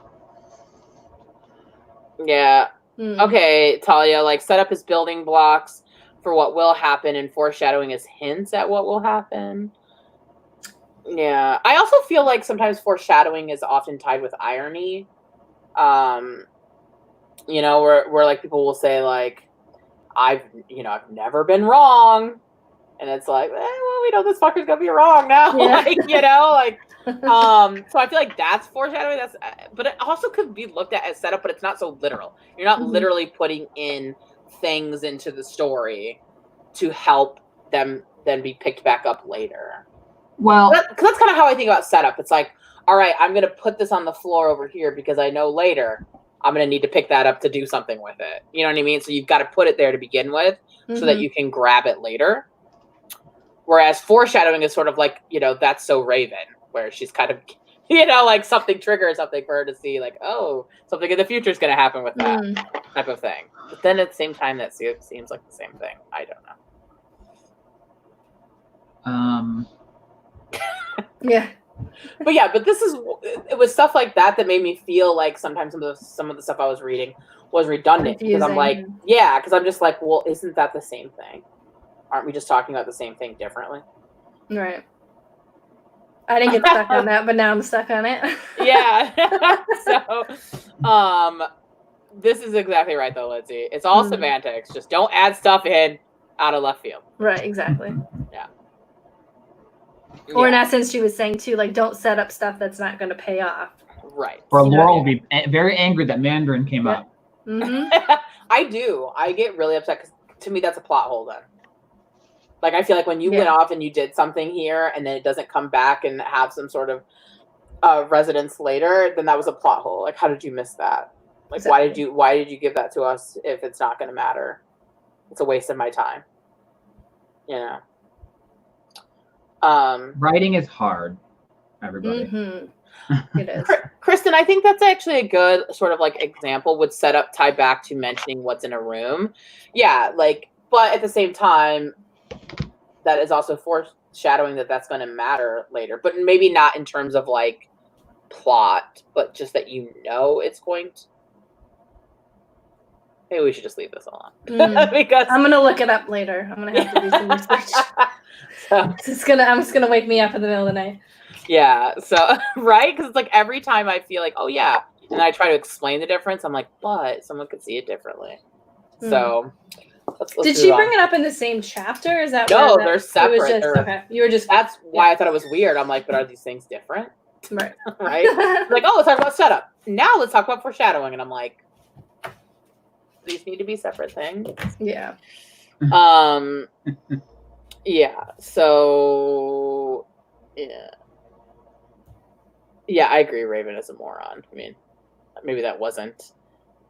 Kristen, I know what you mean. Like there's sometimes where it's like, yeah, I taught writing and I can't explain to you this thing. Sorry. Like, yeah, it doesn't just because you got something doesn't mean you know everything.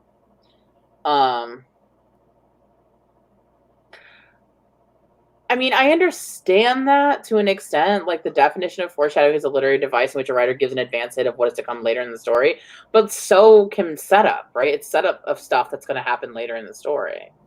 Well, this as often appears at the beginning of the story, so at least we have a placeholder. That's true, yeah. Yeah. But doesn't foreshadowing and setup both happen in the beginning? I don't think setup, I feel like from what I understand of it, can happen like anywhere. You're setting up something to be I guess later. It can happen. I feel like it could happen anywhere in a chapter or a scene.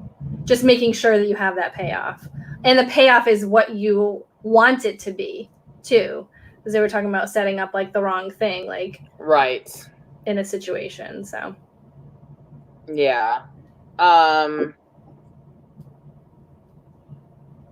I wanted to talk about, I'm trying to think of other things I wanted to bring up because I got to get off this because it's going to sit in my brain for something. But that does help thinking about placement of where these things are. But she does, I want to talk about her examples again. Because I told you I did hate. I felt like that was where this book, I feel like for the biggest negative for me is her examples.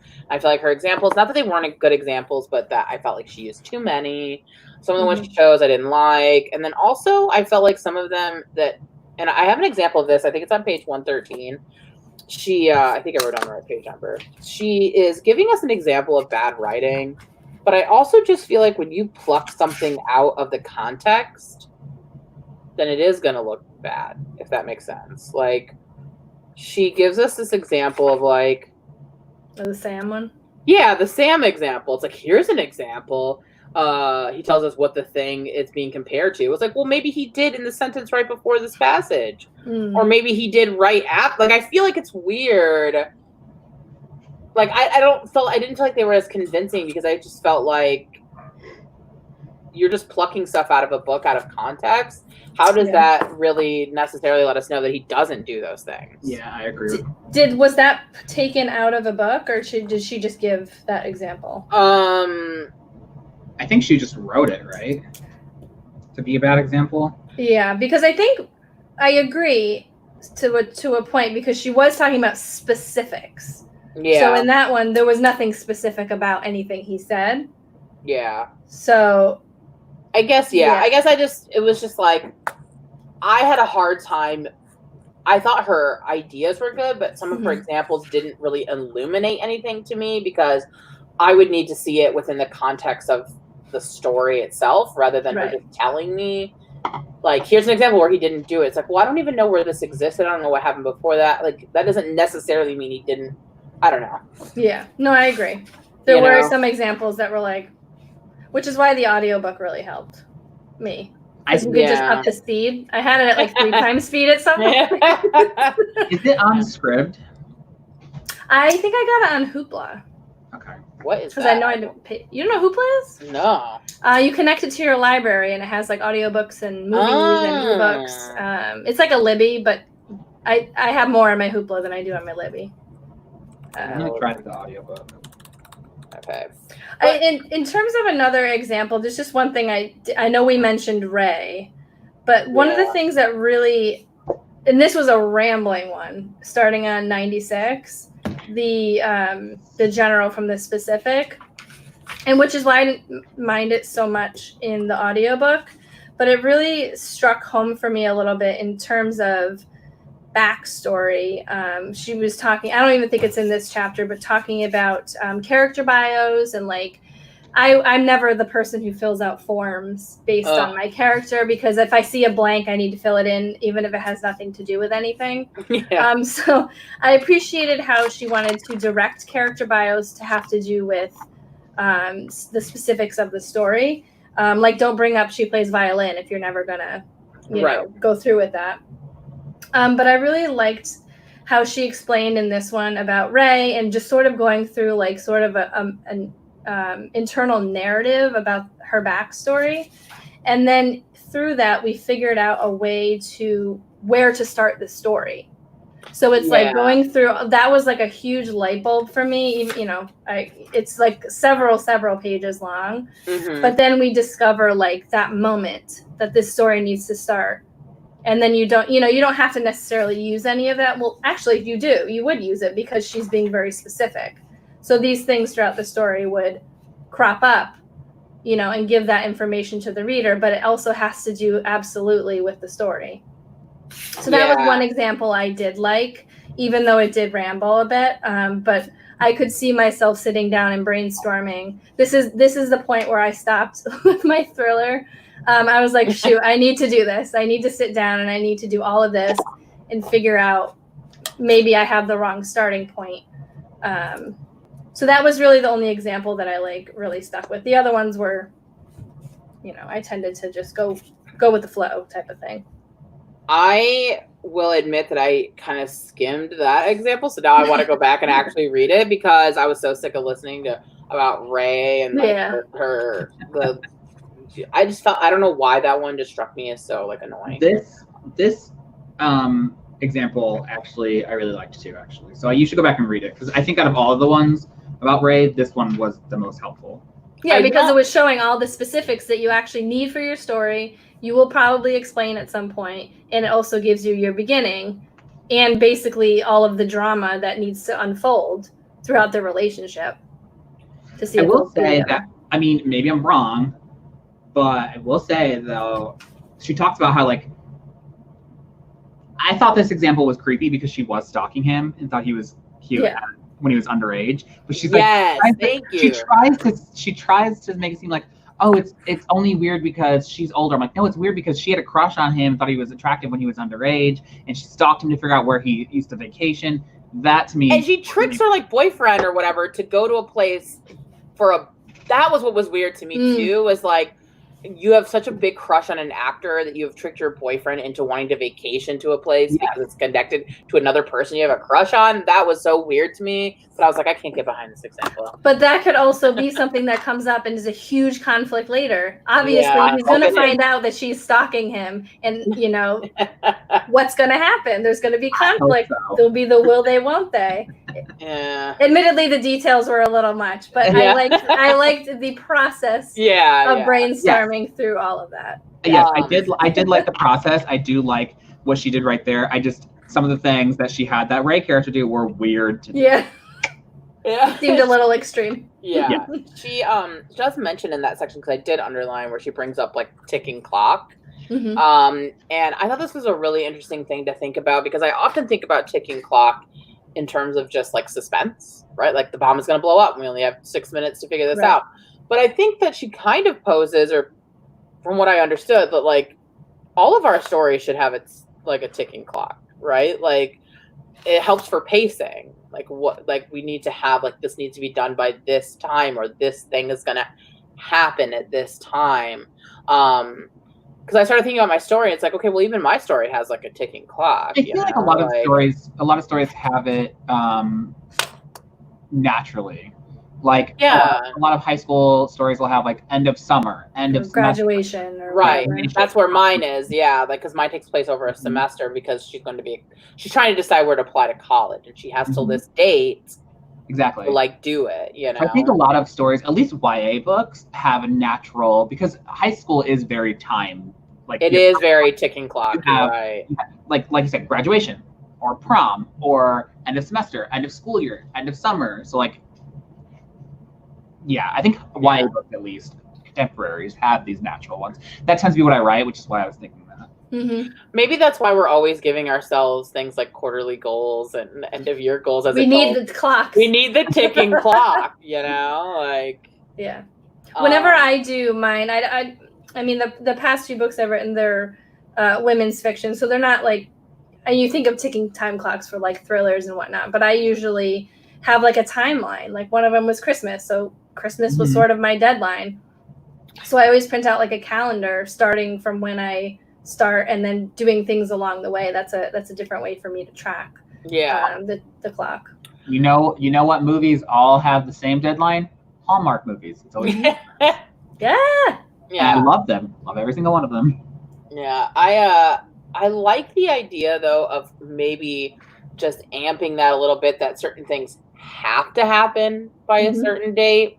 I think that it would, I mean, there are going to be stories where that just doesn't work, but I'm just saying I like the idea of trying to think about that when you're plotting or coming up with something, because it does help with pacing and like moving the story forward, and also with the reader, right? Because the reader knows like, okay, we're getting closer to that thing. Like because what's really important for readers is they need a reason to turn the page. They need a reason to keep reading. And if it's leading up to, because we know we have this endpoint that we're trying to get to, that's what keeps the reader reading.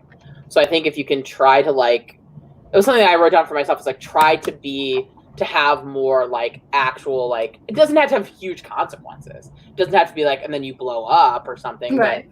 But just having something where it's like, okay, this is a ticking clock. Like this has to be done, or these things, a decision has to be made by this date. Because if you look at a lot of movies and stuff, they have those things like, all right, you have to decide by Friday at 4. So it's like the whole, she's got to give the decision, by Friday at 4, or she's got to get on that plane, on Saturday. So all these things. So you're always wanting to go because you got to see what's going to happen. Is she going to get on that plane? Is she going to make the appointment? Which I think is actually why things like Can't Hardly Wait is inherently just suspenseful, because you're like, they only have to the end of the night to do this thing. So yes. So it's like, like this has to happen in the next few hours. So like those kind of movies, or like Empire Records. Well, at the end of the day, this place is going to close down. So it's like they're all working towards like this feeling. Yeah. And it just, and I think when it has to, when it's forced, that forces, first of all, like you said, it keeps the reader knowing that, they have to move forward. It feels like you have an ending, because that is a lot of times when I check out of books is when I feel like I don't have it feels like it's never ending. Yeah. It's like, where is this going? Like, how is this going to end? Where are we going? Like, how much longer am I? But if I know there's like an end thing, right? Oh, we're getting to that. Are they going to get on the plane? Or whatever. Then it keeps me going to get to that. And then you feel satisfied when you get to that point. This is why I tried writing a book that takes place in only 24 hours. Because I think that inherently just, within 24 hours, like this, something has to happen. It's so damn difficult. I put that away for the now. But you can do it with any timeline, like, you know, like even like Game of Thrones. It's like, okay, winter is coming. So everything has to get done because winter is coming. And so are they going to get this done before winter comes? Is this going to, you know what I mean? So you always have the ticking clock of something. When you have it something very tangible, it keeps the story moving and it keeps the reader moving because they have a place they're trying to get to.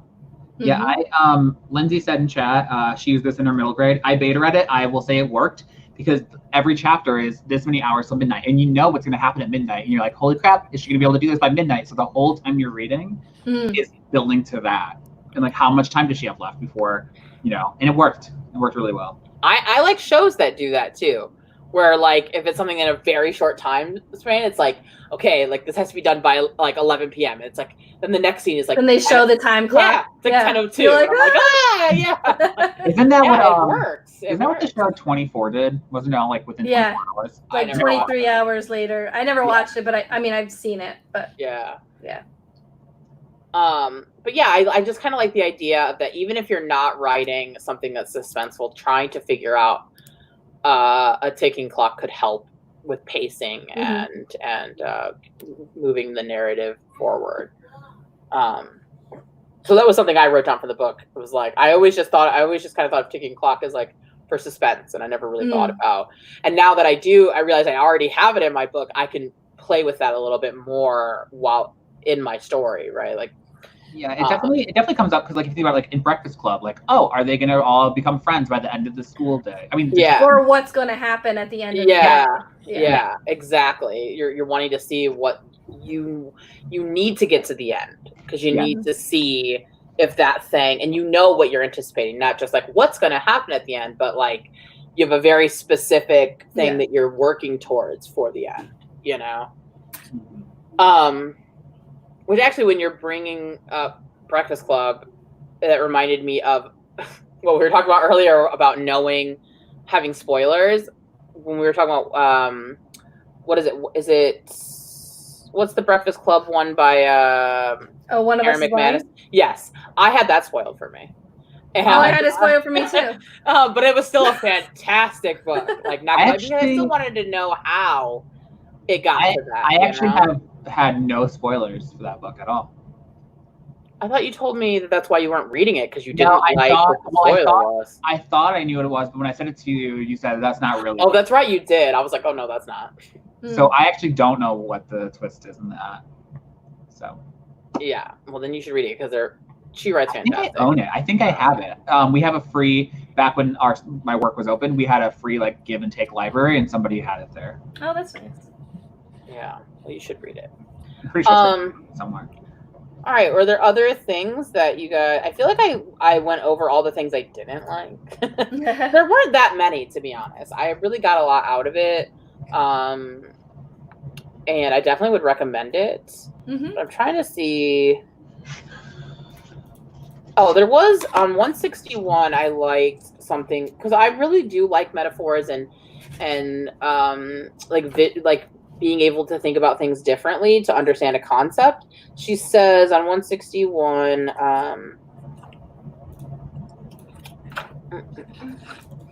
when she says, each thing you add to your story is like a drop of paint falling into a bowl of clear water. It spreads and colors everything, right? So it's like being very purposeful with what you add to your stories. I just really liked that visual of like, you can't just drop something in water and have it stay in that spot. It's going to color everything. It's going to change everything. It's going to affect everything. Because I do feel like I've come across that in books before. It's like where they feel like they forgot something. It's like, how is this not affected by that thing that happened? How are you just ignoring this? Or how is this still happening when that thing happened? You know? So I don't know, that was just something that stood out to me as like a really good like metaphor that she was using. I'm sorry. Just a little bit of a Chekhov's gun problem that just popped in my head when you said that. Do you remember? Did anybody else read the Fallen series, where at the very beginning she kisses that boy and he bursts into flames, and then it's never explained? Never. throughout all 4 books. It never comes up. It's never explained why that happened. And it's the first scene, so I literally kept reading for that.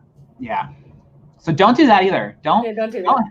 Don't be reading for something that you're never going to explain. That is the example that I'm talking about, where you want something like what I was doing, where it's like I wanted something interesting and exciting in the beginning, and I feel like that's what she did. Like, this is very shocking, but like it doesn't actually and that's the setup to anything. Yeah, you set something up and it didn't pay off. So that's where we don't want to make readers upset in that sense.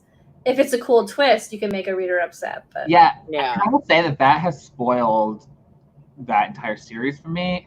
That like every time I think about it, I think, why was that never explained? It was such a big thing that she thought about all the time. It drove like the whole first book. Yeah, and then it just never comes back up, and I was just like, and I love those first 2 books. The first 2 were so good. I didn't read past the first 2.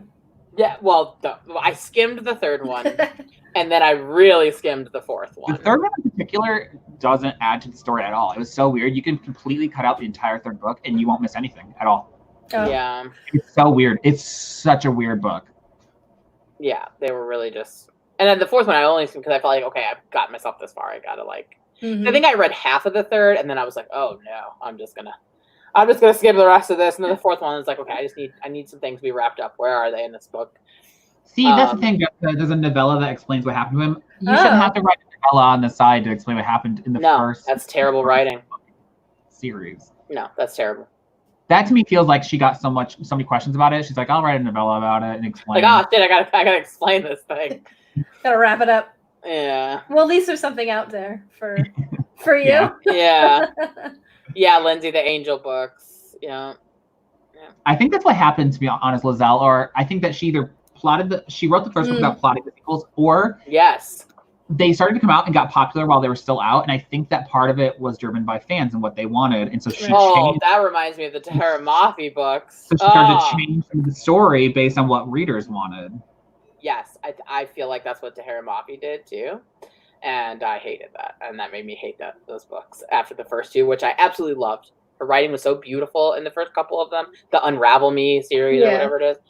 But then when you want to say, Shisha, that was all just a joke, it wasn't really anything, I'm like, no, ma'am, you have lost me forever now.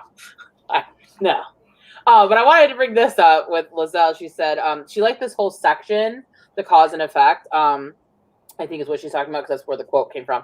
She says, because it's so easy as a writer to add something without thinking. But when you're a reader, you pick up on every single thing and you remember things. And that's what's really crucial about having beta readers also, because they're going to tell you like, well, wait, you never brought up this thing again, you know? And you're like, oh, I didn't even think that, I didn't remember putting that, or I didn't think you would care about that thing. So, it's also hard because like when you're editing a book, sometimes in your mind, you know this whole story, you know the backstory. So you may mention something that is explained in your head, you know the reason behind it, but as a reader, they would not. So I think that's another good thing for beta readers. Just a side note, that beta readers are good for that too. Because I've done that before where Laura's reading it. She's like, wait, this doesn't make any sense. But it makes sense to me because I remember what was in there that I took out. Yeah. And that is something that she talks about at the end when she's talking about getting feedback, that you need to have people who don't know the story at all. I mean, like, because like Kevin knows some of my stuff in my book, but I was like telling him so much of my book idea that I was like, I have to stop because I need him to know. I need him to go into it not knowing some of these things, or if not, how is he gonna? And that's why I've also gotten other critique partners that don't know the story. I still have Kevin read it, knowing some of it, because I still want his feedback, but I need people who don't know anything about it. And that's partially why I'm so quiet about talking about it. Not because I think people are going to steal my idea, but I don't want people to know going into it if they are going to help me like read about it, or whatever. And that's important too. I don't think it wasn't this book, but it was another book talking about getting feedback from other writers and readers. Like, you really only have 2 or 3 times per person before they know what you wrote at the beginning, and they're basically useless at that point. Yeah. So you want to be careful who you give what, just in case you need them. I would say like maybe have someone read a book, then you fix it and then give it to them one more time, and then you really have to move on because they're going to start to remember the book as you do. Yeah.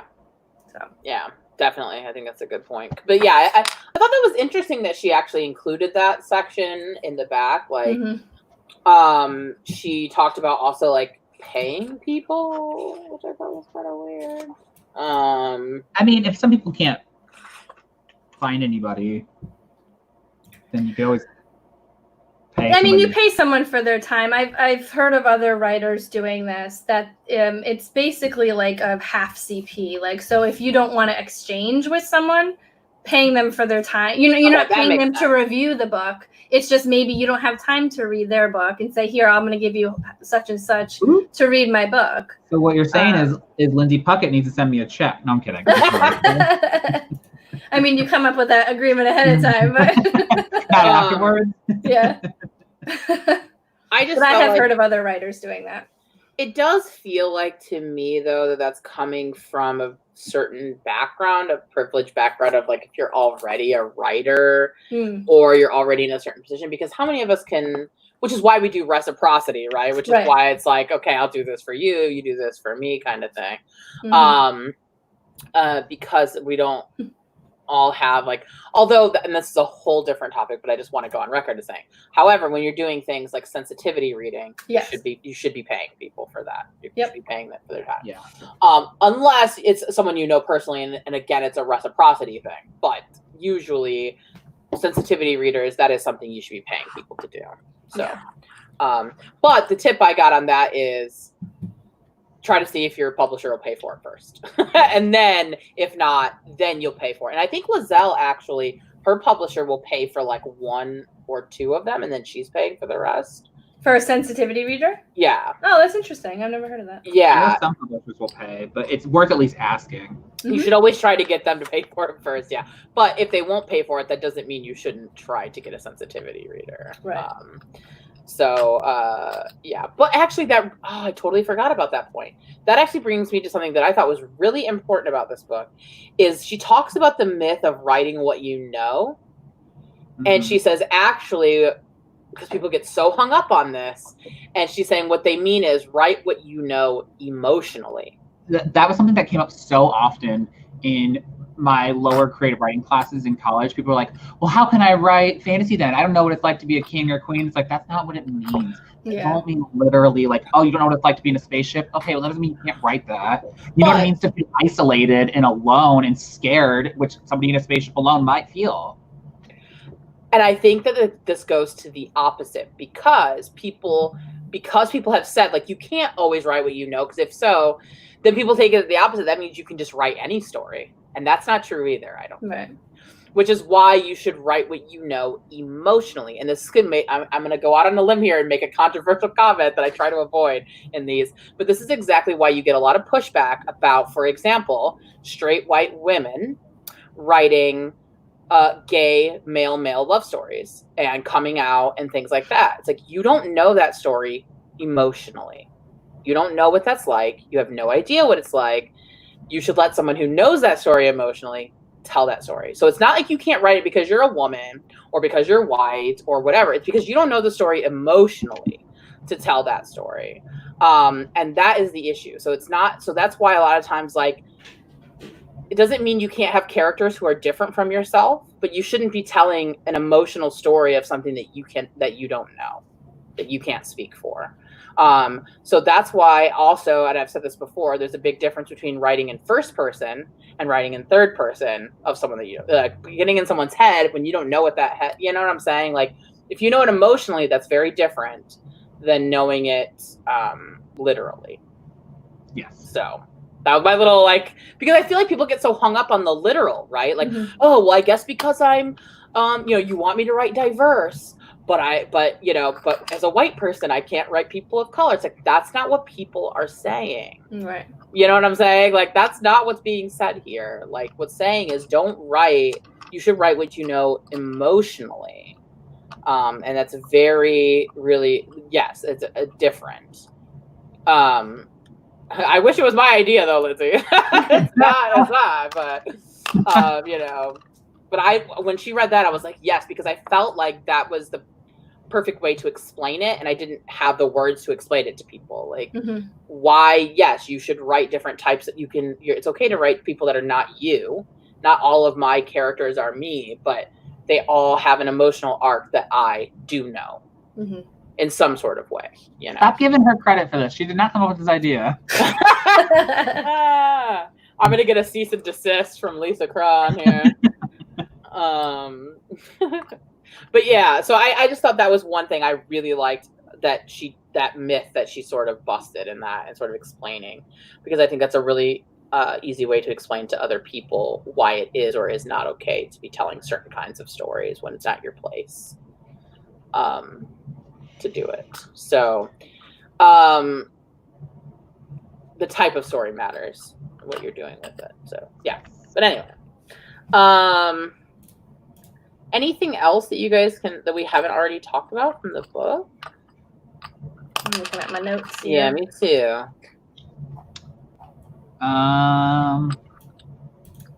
Ooh, I did mark that she says there's 2 important things you should know about the bio of your character, their background.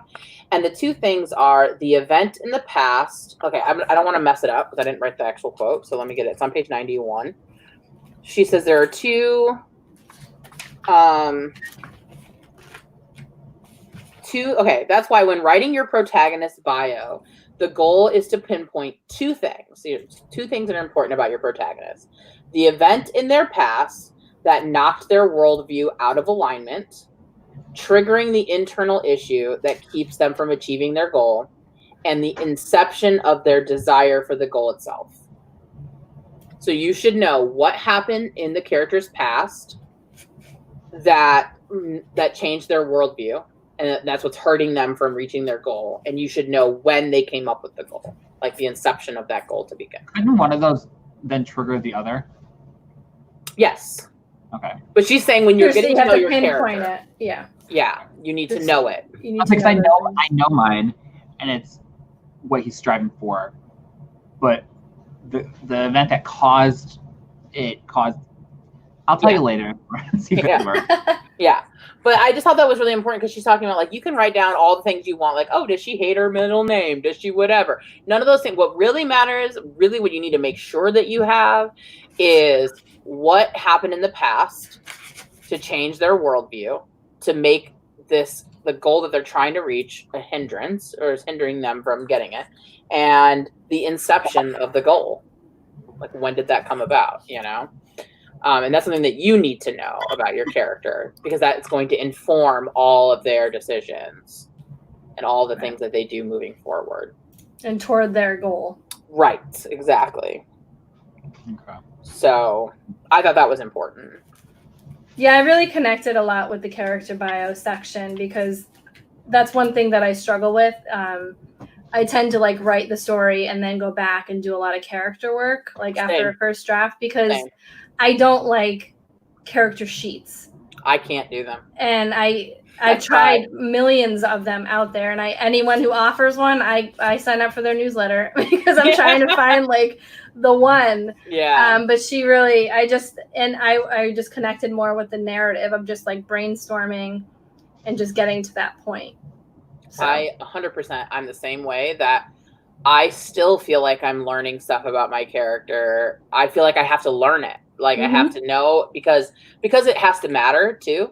So I'm still as I'm writing the story, I'm getting the character development, and then I go through to revise it to help things make sense. Yeah, I've tried so many times to do character sheets, and to be quite honest, I find them boring, and I don't know how to answer a lot. It's like work. Yeah, it does. It feels like work, and I feel like I don't know how to answer a lot of them because I feel and it makes me feel like I don't know my character. And so how do I get to know my character? It's through the first draft, to be honest.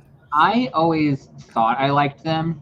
However, I always struggled to fill them out completely. And then after reading this, I agree that she says a lot of stuff is not going to be important to the story. You don't need to know that to know, like you said, you don't. Do they like their middle name? It's why does that, unless that matters in the story, I don't need to know whether or not my character. Right, because I don't even know if I like my middle name, right? As me, Laura. I've never thought about it before. So I've never thought, do I like my middle name? I don't even care. It is a non-issue. So not every character that's going to somehow make you understand the character better. What I do though, what I'll say I'll do though is I do read through some and I'll answer questions if they pertain to my story that I'm telling. And that does help me come up with things sometimes, but I don't always 100% fill them out. I do understand the thought process, right? That like knowing something about your character, even if it doesn't come up in the book, can still be valid and important. But it doesn't mean every single random thing about them is important. Because like I said, knowing what I feel about my middle name literally would not illuminate anything about me as a person, because I really don't have any thoughts about my middle name. It's whatever. It's just my name. Some people might, because it's that person. So if it's important to that character, but I don't think every character you need to know. Like if someone had like a really weird middle name, or if it had some sort of like meaning or whatever, mine does not. I like what Jessica said though, that she keeps one for each character and she typically fills them out as she learns things about the character, so she doesn't forget stuff. That is interesting to me. That could be really helpful. So that way it's kind of like a character. It's like a story Bible, essentially. Yeah, for your character. I think that's way different than forcing you to figure out things about a character that may not matter. Yeah, that was quoted too in the book. Like it said, do write short bios for every major character, even though most of what you write will never make it into the narrative. It's actually having that little background. It's actually interesting to me because Kira Cass, the author of the selection, she talked about how the main character and her family are Jewish, but she's like, it never came up with the story. It's just something I always knew. So, or was it? It's also weird. Well, it's just interesting to me that like you can know things about your character, but it doesn't pertain to the story. It doesn't need to come up. Right, and it may come up in a different version, and then she realized it doesn't really matter. So it came. Well, she also said there's like a deep, dark secret from the love interest family that you never find out in the books. She said that just wasn't a point where it comes up. But that's, also too, like if you're doing these character bios, and that's great that she went so in depth, you can see it doesn't have anything to do with the story. Yeah. For me, it would be a waste of time because I feel like, well, now I need it in the story because I wrote. Yes, you start forcing it into the story because you want to make all of your time matter. Yeah.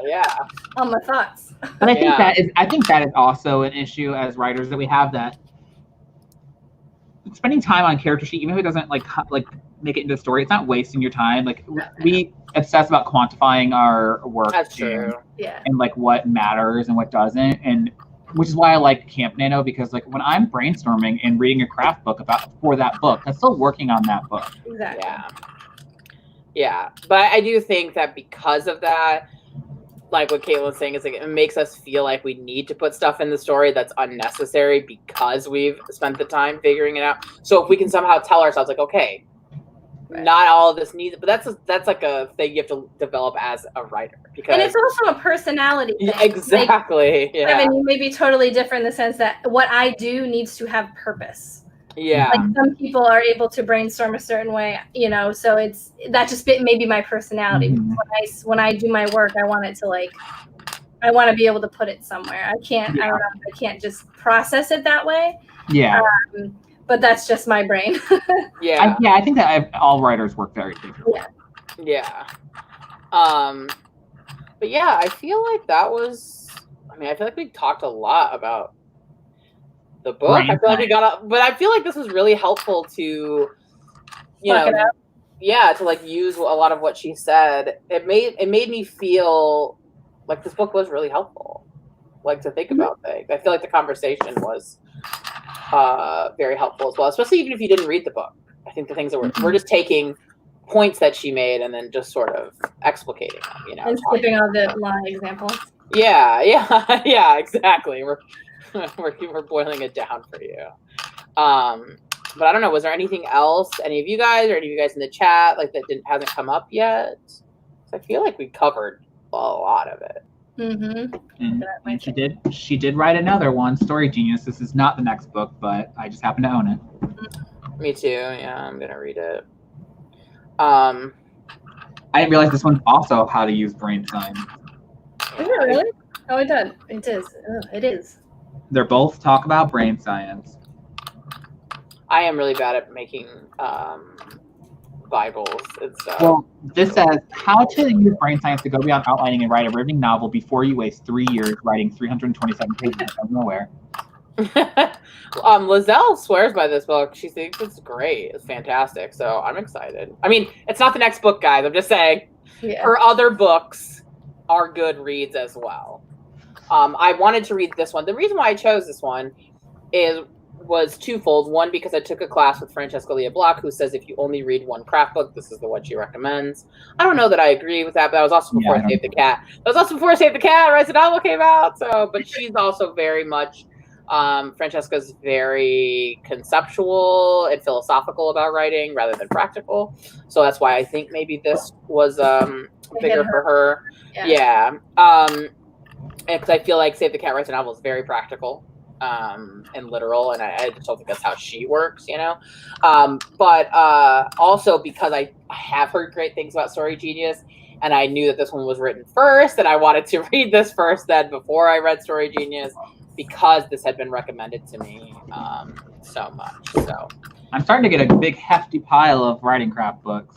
Yeah, but I think that's great. I think the more informed you are about writing, the more purposeful you're going to be in your writing. I don't think you have to read craft books to write well, but I think that reading craft only naturally makes you write better because you're being more intentional.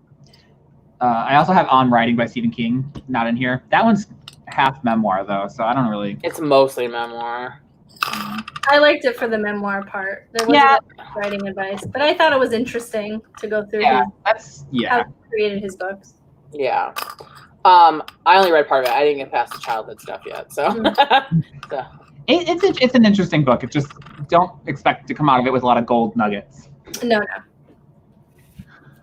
Lindsay, I'm definitely going to do a book review of Story Genius. It's just not going to be one that we discussed for the book club, but you'll get to know my thoughts on it. So I thought this went really well. I thought we talked about a lot of stuff. This was really helpful, and I definitely am going to go back now and fix a bunch of stuff in my current book. So if you haven't read this yet and now you want to, I have a link down in the description, so you can check it out on Amazon. Also, Kevin and Caitlin's channels are in the description as well. If you don't already subscribe to them, be sure to check them out. And then this Tuesday, I will post a video on my channel announcing the next book and the next co-author and the date and time of that as well. And I will just say that the next book is going to be a genre specific, and the co-host is related to that genre specific. There's a reason. So we'll just leave it at that. It's erotica. No. That's no. I could never. I have no judgment against erotica. I think write it great, read it great. I personally, as a human, get so uncomfortable with that kind of stuff that I find it so cringy. Like I read Red, White, and Royal Blue or whatever, and there was I was listening to it at work, didn't know there were actual it was so, I was never so uncomfortable in my life. I love fade to blacks in books for whatever reason. I just get so uncomfortable with that stuff. Which is weird because I'm not a weird prude or anything, but it just makes me so cringed. I don't know. You are a secret prude. Yeah, I'm really not. But anyway, so thank you, Kevin. Thank you, Caitlin, for talking with me on this book. It was really, really helpful. I always enjoy getting other people's perspectives on stuff, because things that stand out to other people do not always stand out to me. So, and I think we helped Kevin. As well come around on the helpfulness of. We brought him over. Yeah. I mean, I think I came up with a new way to rewrite my opening chapter. So, and a good first line. So. Boom. There you go, baby. So, all right, guys. Well, thank you so much for joining us today. And sorry, I got distracted that it's getting really scary looking outside. So we're about to have a tropical. I know. I was like, we have a tropical depression coming in. So anyway, thank you guys for joining us. It was a lot of fun. I really enjoyed this. This is going to help me with my writing, so I'm excited for that. Hopefully, some of this will help you guys as well. And I feel like, any last words from anybody? The whole summer's a tropical depression. Yeah, that's the truth. So, thank you guys for joining us, and hopefully you got something out of it, and hopefully we'll see you for the next one next month, and hopefully you will watch my video on Tuesday to find out what it's going to be, and make sure you subscribe to everybody. So, all right, guys, I will see you in the next one. Bye. Bye.